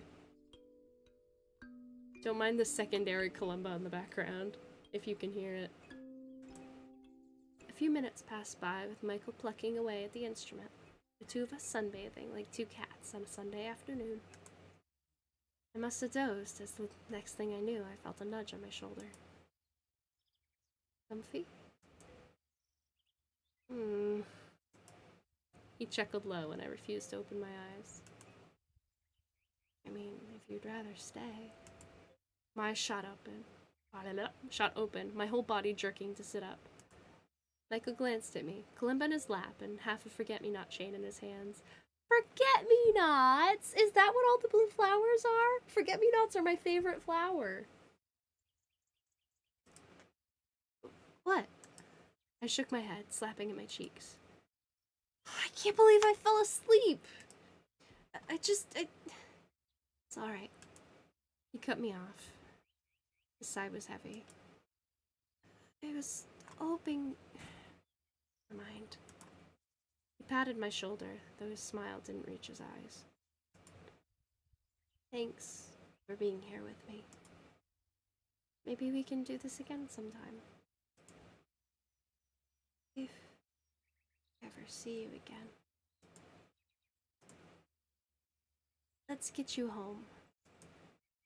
He rolled over to his feet and stood up, brushing off dirt and fixing his satchel. Come on. We gathered our things and set off into the unknown once more. Well, unknown to me, at least. Michael seemed to have a map of this place ingrained in his brain. You seem a bit sleepy still, so let's freshen up, okay? We walked a bit further away from the clearing, coming across a river. Compared to the rest of the path we walked, the area was shaded considerably with a thick canopy of leaves over us. The flowing water looked inviting as I kneeled down by the bank, Michael idling close by. I dipped my hands in, eager to wash my face. The water was refreshing and cooled my heated skin in the afternoon sun. I pulled my hands back to see Michael peeking over my shoulder into my reflection, smiling with a faraway look on his face. He looked so nervous, but so like, I don't know, like a kid with their first crush. He startled as our gazes met, irises darting away to look at himself instead. Immediately, his expression changed. His ears flattened, a grimace twisting his features as his lips curled back. Buddy, you're not ugly. I've never seen such contempt in his eyes as I did then, staring at his own visage. But he's so cute, though. Michael, be nice to yourself. He stepped away, retreating underneath the cover of a tree to lean against it with crossed arms. He doesn't notice me watching. I patted my hands dry on my shirt and approached him. You ready? Yeah. I stopped him before he could turn to leave. He looked at me with a questioning look, tipping his head. I hesitated. I wasn't the type to speak my mind directly. Most of the time, I'd keep things to myself and let things go by. Nobody should look at themselves and have that sort of reaction. Hey, you know you're not.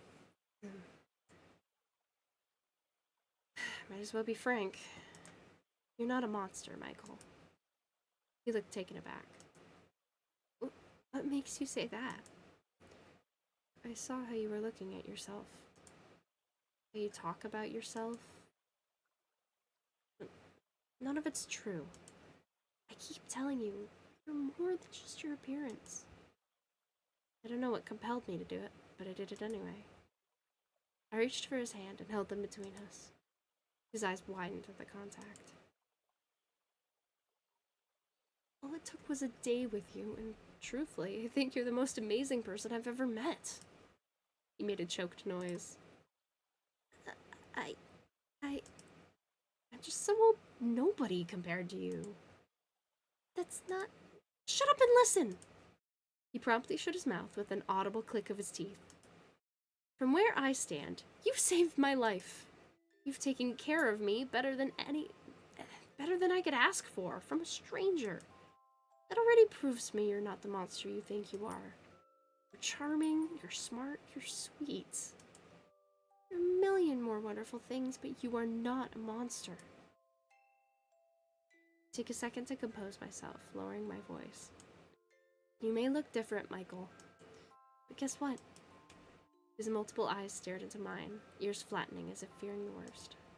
It makes you all the more beautiful to me. His breath hitched. I could feel his hand squeezing mine, fingers trembling. It's like he forgot how to breathe.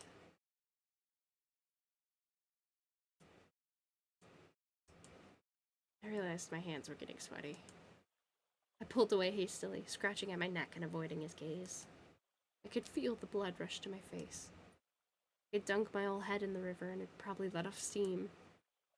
Sorry, that came out of nowhere. It's just, it didn't feel right if I didn't say anything. I hope you, understand.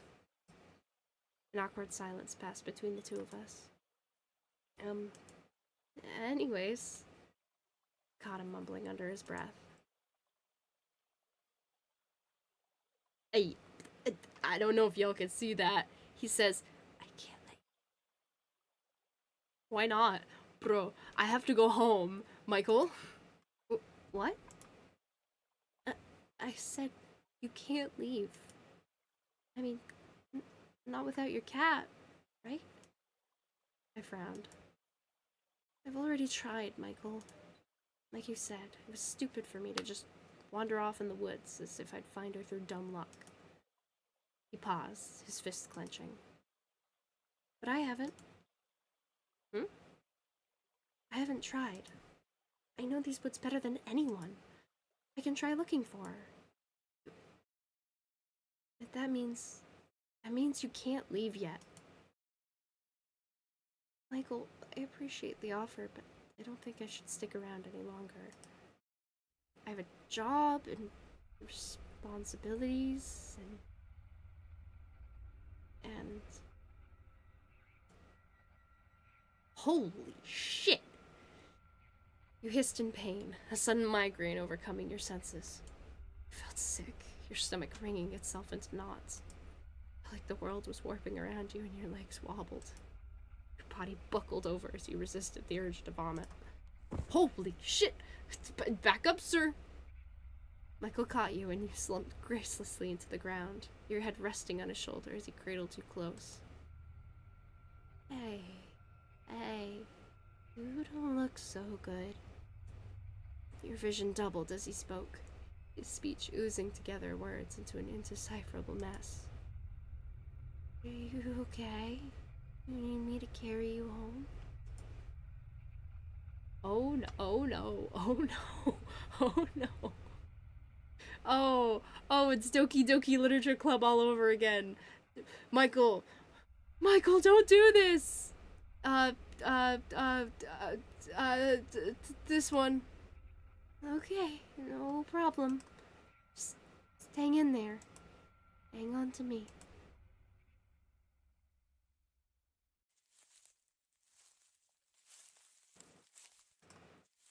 Sorry. So sorry. Deserve this. Just one more day with you. Be the happiest man alive. Here we are. Let's get you tucked in. Should give you some clothes. Especially since you'll be staying another night. You're okay with that, aren't you? Ugh. I blink groggily awake to the gentle sounds of a crackling fire.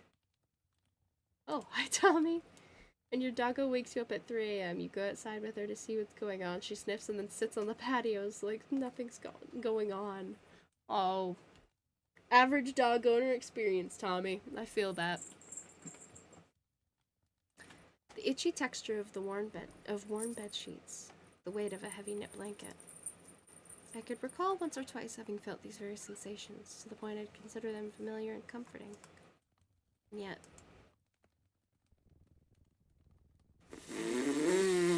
Sir? He is purring again, and way too close. Nothing could compare me? Nothing could prepare me for the bright yellow eyes peering into mine. What happened to the music? There's no music right now. Ah! Ah! Oh, I didn't mean to do that. Look at him go! My knuckles hit him square in the face as Michael yelped, no scrunching, as the taller man stumbled backwards into a stool. He landed on his rear with the grace of a clumsy toddler on the floor. I sat up in a panic and immediately grimaced, landing back on the bed with an unceremonious flop. It hit me in one fell swoop how my whole body was aching. Every single one of my limbs felt like they'd gone through a wringer and came out the other side all crinkled and wrong. I groaned aloud, leaning my head back on the pillow. Michael shifted back onto his feet, rubbing his nose. Caitlin. His voice was an awkward croak before he cleared his throat. I'm glad you're awake.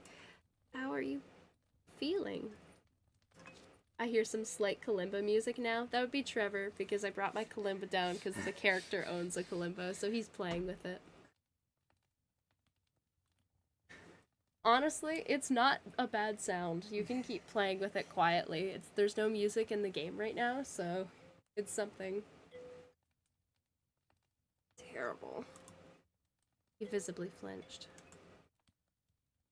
I'm sorry to hear that. He stepped closer to the bed, leaning over warily in case my hand dramatically whips out again in self-defense. With my hand settled on my lap, he deemed it safe enough to sit beside me. What happened, Michael? You don't remember? I shook my head, wincing a bit as my head pounded. Oh. Michael hesitated. You tripped and hit your head. I had to carry you home. His words almost slurred together as he fidgeted. My head? I slowly lifted my hand to feel for bumps or bruises, but he hastily snatched my wrist. Don't worry about that. Here, have this. It'll help. Michael gave me a familiar-looking drink as he quickly pressed a cup into my hands. Sitting up with some effort to take a sip, I couldn't help the small sense of deja vu. But it was in-game music. Nope, not this time. Also, hi Matt! Welcome in! How you doing? Day's pretty good. Playing a cute little game, having a good time.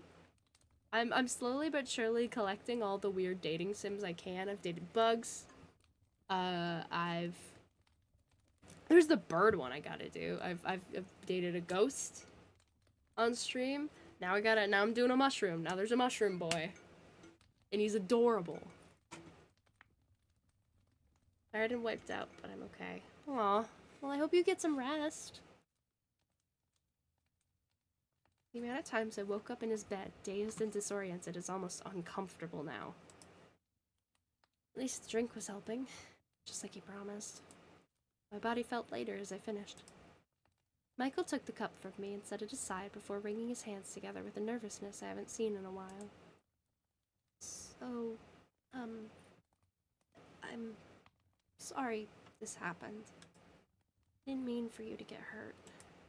I sighed and waved aside his worry with an embarrassed grumble. Wouldn't be the first time I tripped, if you could believe it. It's not your fault. He gave a soft chuckle, but it sounded guilty. I suppose you're right. It's just... His face looked like he had a million thoughts running through his head. I promised, didn't I? Said I was gonna look out for you. I said I was gonna keep you safe. Instead, I made you hurt. His voice cracked. I'm so sorry, Caitlin. The sudden change of demeanor was startling, to say the least. Couldn't have predicted it was gonna happen. And I'm fine, see? Oh, Firefly. I guess you're right. His expression carried a lingering doubt, but he quickly masked it with a small smile, his eyes dim. In that case, you'll stay? The way he said it almost sounded like a decision that's already been made. Or a plea. Work today and work tomorrow, finally. Almost took a job today to fly out this weekend and be gone for 4 weeks. That's how crazy things are. Jesus! Well, I mean, having work is good. Money to live is kind of important, but I hope you don't get too tired and burned out. I hope things, don't get too crazy. I know your life can get awful stressful. I hope all is well. What do you mean? His eyes darted aside. You agreed to let me find Juanita, remember? Did I say that? Yeah. So, you'll be staying a while longer, right?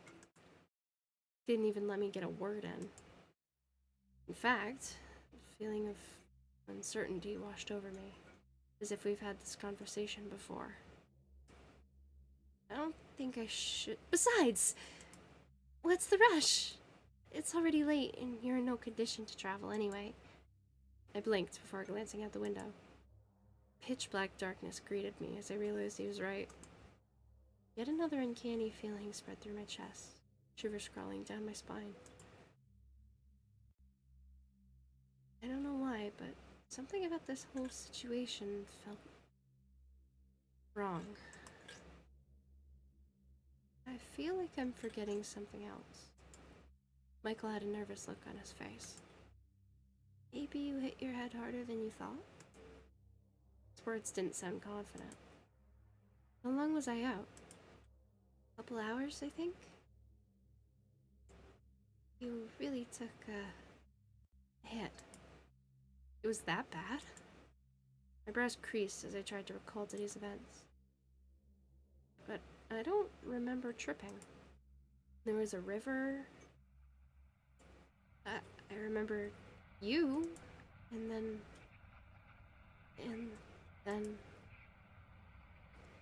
Your memory must be fuzzy, and for good reason. After all,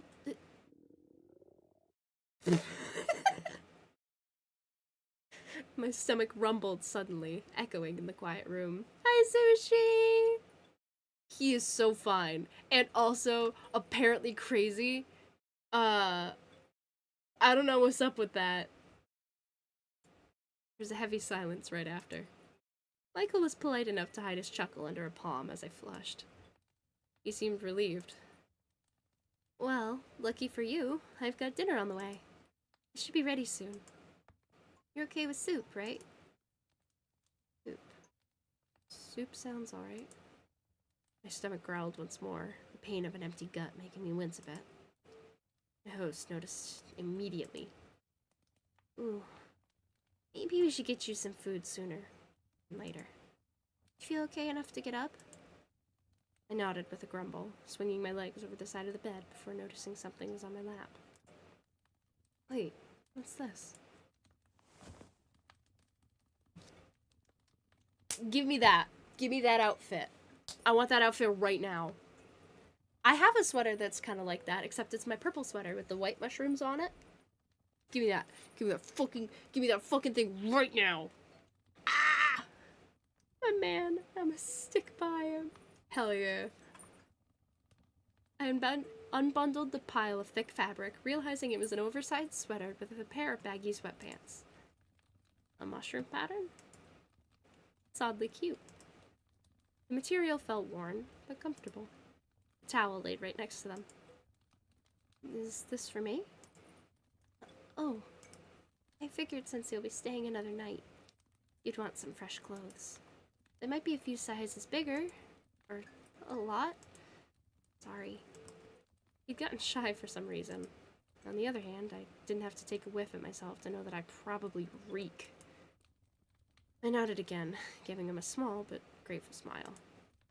You're fine, Michael. Thank you. Yet another thing I had to owe him. I couldn't help feeling like I'm taking advantage of his kindness now. So, you know where the bathroom is? Take your time cleaning up. I'll be in the kitchen if you need anything. I'm really happy you're here. He stood there for a good few seconds, fidgeting with his hands as if he wanted to say more before finally heading to the kitchen. I'm gonna get back to sleep. Good night. Enjoy the game. Seems like Michael's pretty intriguing. He's intriguing and adorable and mysterious and crazy, and he might have killed my cat. I'm not sure yet. Good night, Tommy. Love you. I love you. Get some sleep. I watched his back retreat before hoisting myself up and heading to the bathroom. Now that I was alone, I had a moment to gather my thoughts. A nagging feeling was back, a prickling feeling across my skin, raising goosebumps as if to tell me I shouldn't be here. Just couldn't place my finger on what.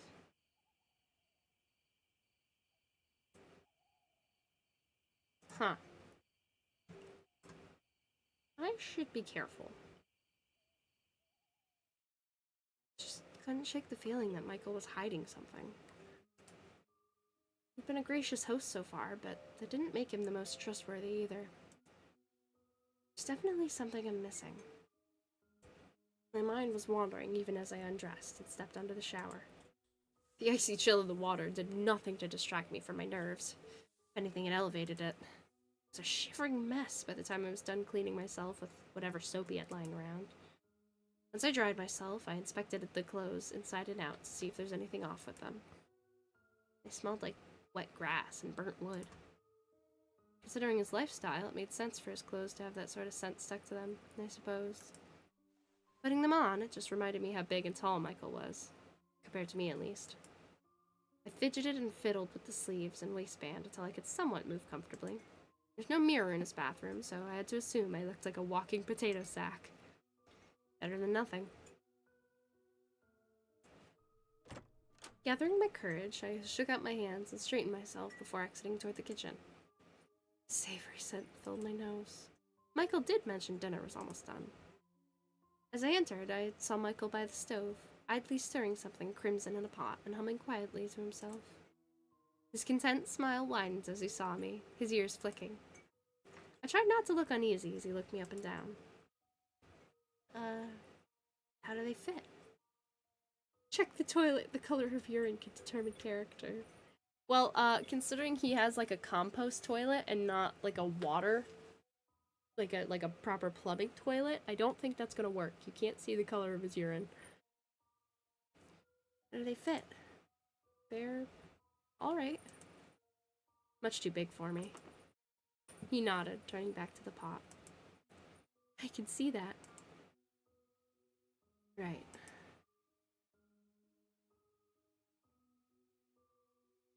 His smile faltered as he picked up the wariness in my tone. Is everything alright? His eyes held a sense of worry, his shoulders tensing. I can get you something else to wear if you'd like. Just no need.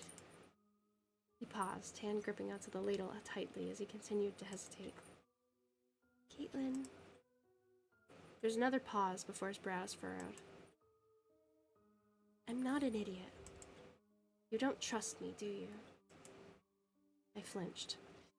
Maybe I should have chosen, it's probably nothing and I'm just being paranoid. Maybe I shouldn't have chosen to be careful. I didn't realize it would last this long. I flinched. Michael looked hurt as he sighed. So I'm right. His ears flicked by the sides of his head as he turned back toward the stove. Can I just know why? His eyes were sad as he stared at the pot, as if he'd been put in this situation before. I thought I did everything right. Truthfully, I didn't expect such a direct confrontation. There's a lump in my throat as my fists clench at my sides. It's just... The kettle started whistling, but he was clearly ignoring it. I swallowed down my growing anxiety and decided to be upfront. I just didn't expect to be here again. Felt like the wrong thing to say when Michael's frown deepened. So you never wanted to be here. I didn't mean it like that. Then how else could you possibly mean it? Don't look at me like that. I'm getting scared, Michael. Another deep sigh slipped out of him as he reached to lift the kettle off the stove, mumbling to himself. I was hoping you'd be different. What was I thinking? What'd you say? Nothing. Michael, His forlorn expression made my words feel thick on my tongue, forcing me to reluctantly swallow them back down. Any trace of suspicion I had faded and was replaced by a feeling of guilt. I'm sorry. Just thought I'd be home by now. I know. I'm sorry too. He lifted his gaze toward me, eyes full of regret.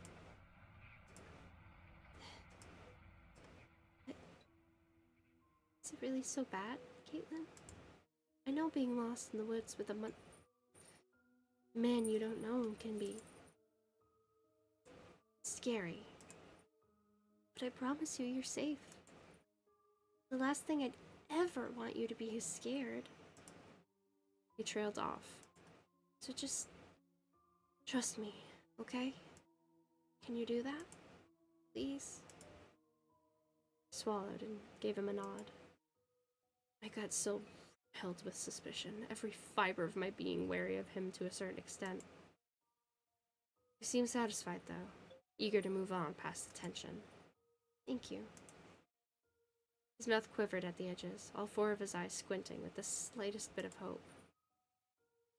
Let it be different for once. Why don't you take a seat, Firefly? I'll be right with you. He was already turning his back toward me to start preparing the tea. I slowly approached him. Hey, let me help this time. Michael startled, surprised to see me beside him. Oh, sure. Did you get some bowls ready? We're having tomato soup. I got my blood taken for the first time on Wednesday. I fainted twice. Oh god, is that true? I hope you're okay. Let's go tomato soup. Oh, do you want some grilled cheese with yours, or would you prefer garlic bread? Grilled cheese. Got it. I brushed past him, feeling his tail linger by my ankle as I grabbed the bowls and spoons from the bottom shelf. He started preparing the sides, the smell of toasted bread filling the kitchen and mingling with the soups. I took over preparing the tea. Finally, I ladled the soup from the pot into a larger bowl just as Michael finished flipping the last piece. We settled in for a nice hot dinner. Regardless of how I felt about tomato soup, Michael's turned out rich and creamy with an amazing balance of sour and sweet. Dipping in the bite-sized grilled cheese sandwiches made it taste like pure, savory comfort. Crisp and gooey. Even if I never had it as a kid, it still made me feel nostalgic somehow. There's still a feeling of stilted awkwardness, but the food helped ease us both into a warmer, light-hearted conversation. I didn't realize how hungry I was until I refilled my bowl, Michael watching me with his chin propped in his hand. His own bowl sat empty. Apparently he had already had his fill. Is tomato soup your favorite? His question was innocent. Those eyes were observing me carefully as I shrugged. I think I'd love anything you cook. He stilled, taking a second to process what I said. Oh, well, thank you. Oh, thank you. Usually I get takeout or microwave dinners. Nothing beats home-cooked food. What's a microwave? Forgot, he lives in the woods. I snickered and tried to explain it the best I can. A metal box that heats up food? It sounds like... What's the word in those fantasy books? Magic? Am I using that word right? I laughed lightly. Sometimes science is just like that. We talked about other kitchen appliances off the top of my head, slowly branching out to other human inventions. He seemed even more interested. I never understood how, technology worked. I pulled out my phone and let him fiddle with it, though with the battery dead, there's not much I could show. He was clearly disappointed. It's about as useful as a brick. For now. Otherwise, I'd have a whole network of information in my hands. His eyes lit up. Like a library? And you can access it at any time as long as the battery is alive? And as long as I have an internet connection. Right. Internet. I didn't know you could do that. I just see people staring at them all the time. It seemed boring. He looked at my phone again, a look of wonder on his face. Having a whole library in your hands. Everyone must be really smart then. Well, about that, Michael, nope. Well, everyone uses it like a library, more like a messaging hub, or a source of content consumption. His ear flicked as he stared at me with a blank smile. Consumption? You can eat it? Yeah, he has no clue what I'm talking about. How do I explain to him the very concept of Web 2.0? I cleared my throat, deciding I simply won't. Maybe I can show you what I mean someday. His eyes brightened, seeming to like that idea a lot. You mean that? I can have some? Yeah. I think it's about time you start getting a little more modern around here. No offense. Imagine what you could do with a generator. His smile widened, just a tad, though there's still cluelessness to his face. That was just a little endearing. Generator? I laughed and reached across to pat his hand, a gesture that made his smile wobble. Like I said, I'll show you someday. A loud whack sounded against the floorboards, followed by rhythmic thudding. Is his tail wagging? Yep. Leaning over, I could see the tip of his tail was wagging back and forth, the tip of it slapping against the floor, almost comically. Michael looked flustered as he laughed softly, pulling his hand back to rub his neck. Sorry. He looked like he had more to say, but exhaled heavily, gathering himself before tilting his chin toward my empty bowl. Are you done? I nodded as he stood and collected our dirty dishes, heading toward the sink to wash them. I followed close behind, carrying the mugs. We made quick work of the dishes, heading back to the living room to relax. Michael headed to his basket of knitted materials, his movements routine. I wasn't sure what to do with myself. Now that food was no longer a distraction, I felt uneasy again, glancing around the room and staring at the window. Michael was eyeing me as he grabbed the stool and dragged it to the center of the room. Is there something outside? His question sounded innocent, but it had a sense of wariness to it. I shook my head quickly. Nothing. I was just... Something catches my eye from under the bed, glinting like a knife. Tilting my head lower, I could see it was a tin container the size of a shoebox. What's that? Michael looked up. Under your bed. A panicked look came across his face. That thing? Just some emergency supplies. Yeah, nothing too special. I had an inkling he was being dishonest again, but I figured I'd leave it for another day. I see. Michael watched me for a moment or two before clearing his throat. Hey, Firefly? I've been meaning to ask. Do you remember what you said at the river? The river? Oh. I tripped. I pursed my lips in thought. Not really. Everything feels fuzzy to me. Shut up. Silver play button. I wish. He seemed disappointed. Oh.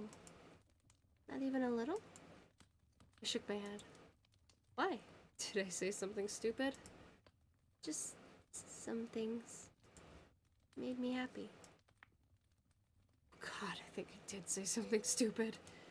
Before I could ask about it, he already gestured toward the bed. Well, you should get some sleep, Firefly.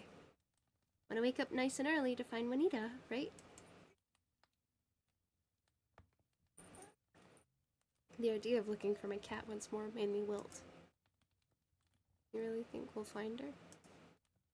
Michael looked on edge, pocketing his hands. Doesn't hurt to try. But it does hurt to hope. His face twitched. Well... His ears flattened as he thought of something to say, clearly struggling. Finally opened his mouth to respond, his words slow and careful. I'm here for you. Thank you, Michael.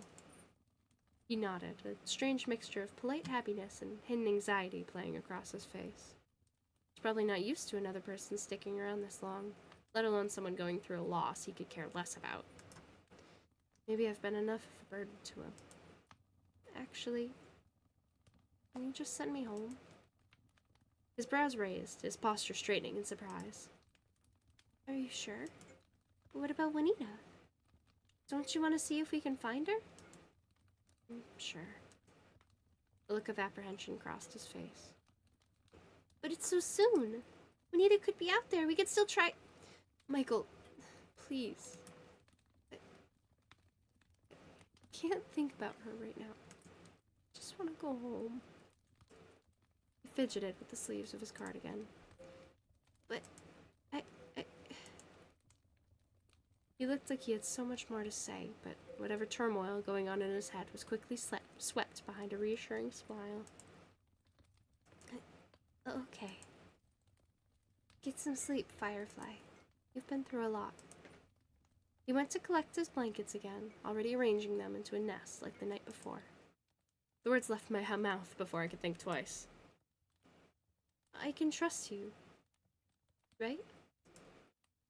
A flicker of surprise crossed Michael's face. Of course you can trust me. He didn't say anything else, as if that one line should be enough to convince me. And honestly, it was too late to start an interrogation that's only going to end in me feeling guilty for upsetting him. I got under the covers, facing the wall with my back towards him. I could hear him setting up his nest behind me before finally quieting down with a satisfied hum. I closed my eyes. So you gonna be there again? The last thing I heard was the gentle crackling of the fireplace, accompanied by Michael's knitting needles clicking away in the dark. Before I knew it, I could hear birds chirping outside the window.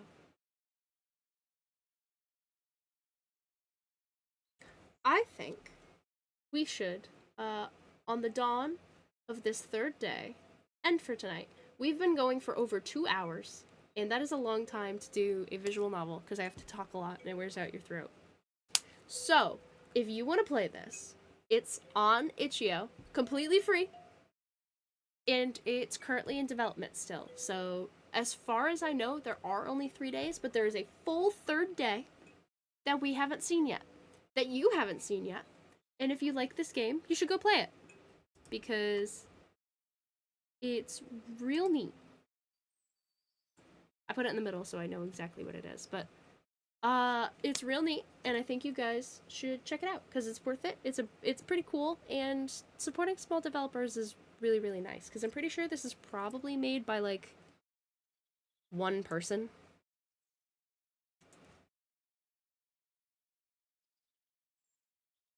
Program, source code. I think as far as I'm aware, this is made by like one person. So, da da da da.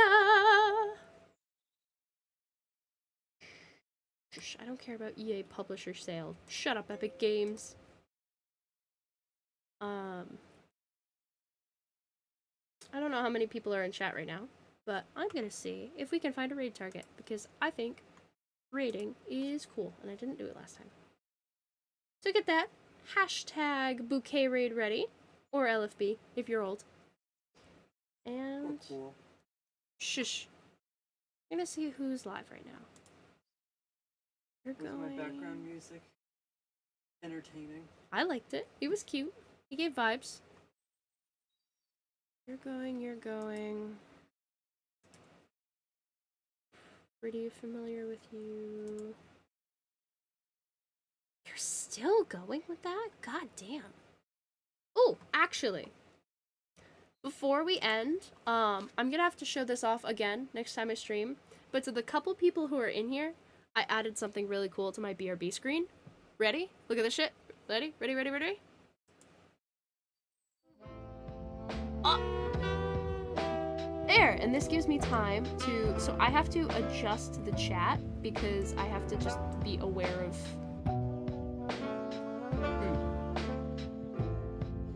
I have to adjust this because I can't adjust it when stream's not going because chat doesn't pop up. But...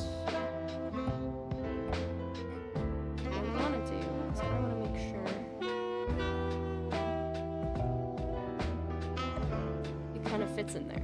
You know what I mean? There we go. Little chat thing going. We got a little break time bouncy bounce. Chat box is too high. I can move that down. There we go. No, too low. Too low. There we go. But we have this. It's bouncing around, a little DVD screensaver. I think it's entertaining. And while I was setting this up, I for a significant amount of time was watching it like hit the corner, hit the corner, hit the corner, and it will eventually. But when that is, who knows? But as it is, I'm gonna go to big cam real quick. Whoop. Thank you. Wow, I look washed out. It's just because of the weird lighting in the room. But thank you guys so much for watching. Thank you for being here. Thank you for being rad. I think I'm going to raid this person because they're a close friend, and oh, you guys don't hear that. And I will not feel quite so embarrassed if like it's just me and 2 other people. No offense, but I'm sure you've been there. I'm sure you get it. But let me know. We have 8 likes on this. That's rad. Let me know if any of you in here right now, or any of you watching this in the future, it happens. Every so often, people will find the stream later on. If you like this, if you want me to play more of it, let me know. I fucking will, because I'm going to keep up with development anyway. And seriously, go find it on Itch.io. It's free. Go play it for yourself. It's cute, it's fun, it's interesting. There's a bunch of choices I didn't do, a bunch of the spookiness, and we got a little taste of the freaky what the fuck, so we'll figure that out. But until then, stay happy, stay healthy. Good God, stay hydrated. It is a roasty September for us. And, and hi, Josh. Bad timing, but it's lovely to see you. We are gonna go raid our friend, Darkmoon Sylveon. And I will see you guys in there. Bye, Bye, y'all. y'all. Check out the new outro.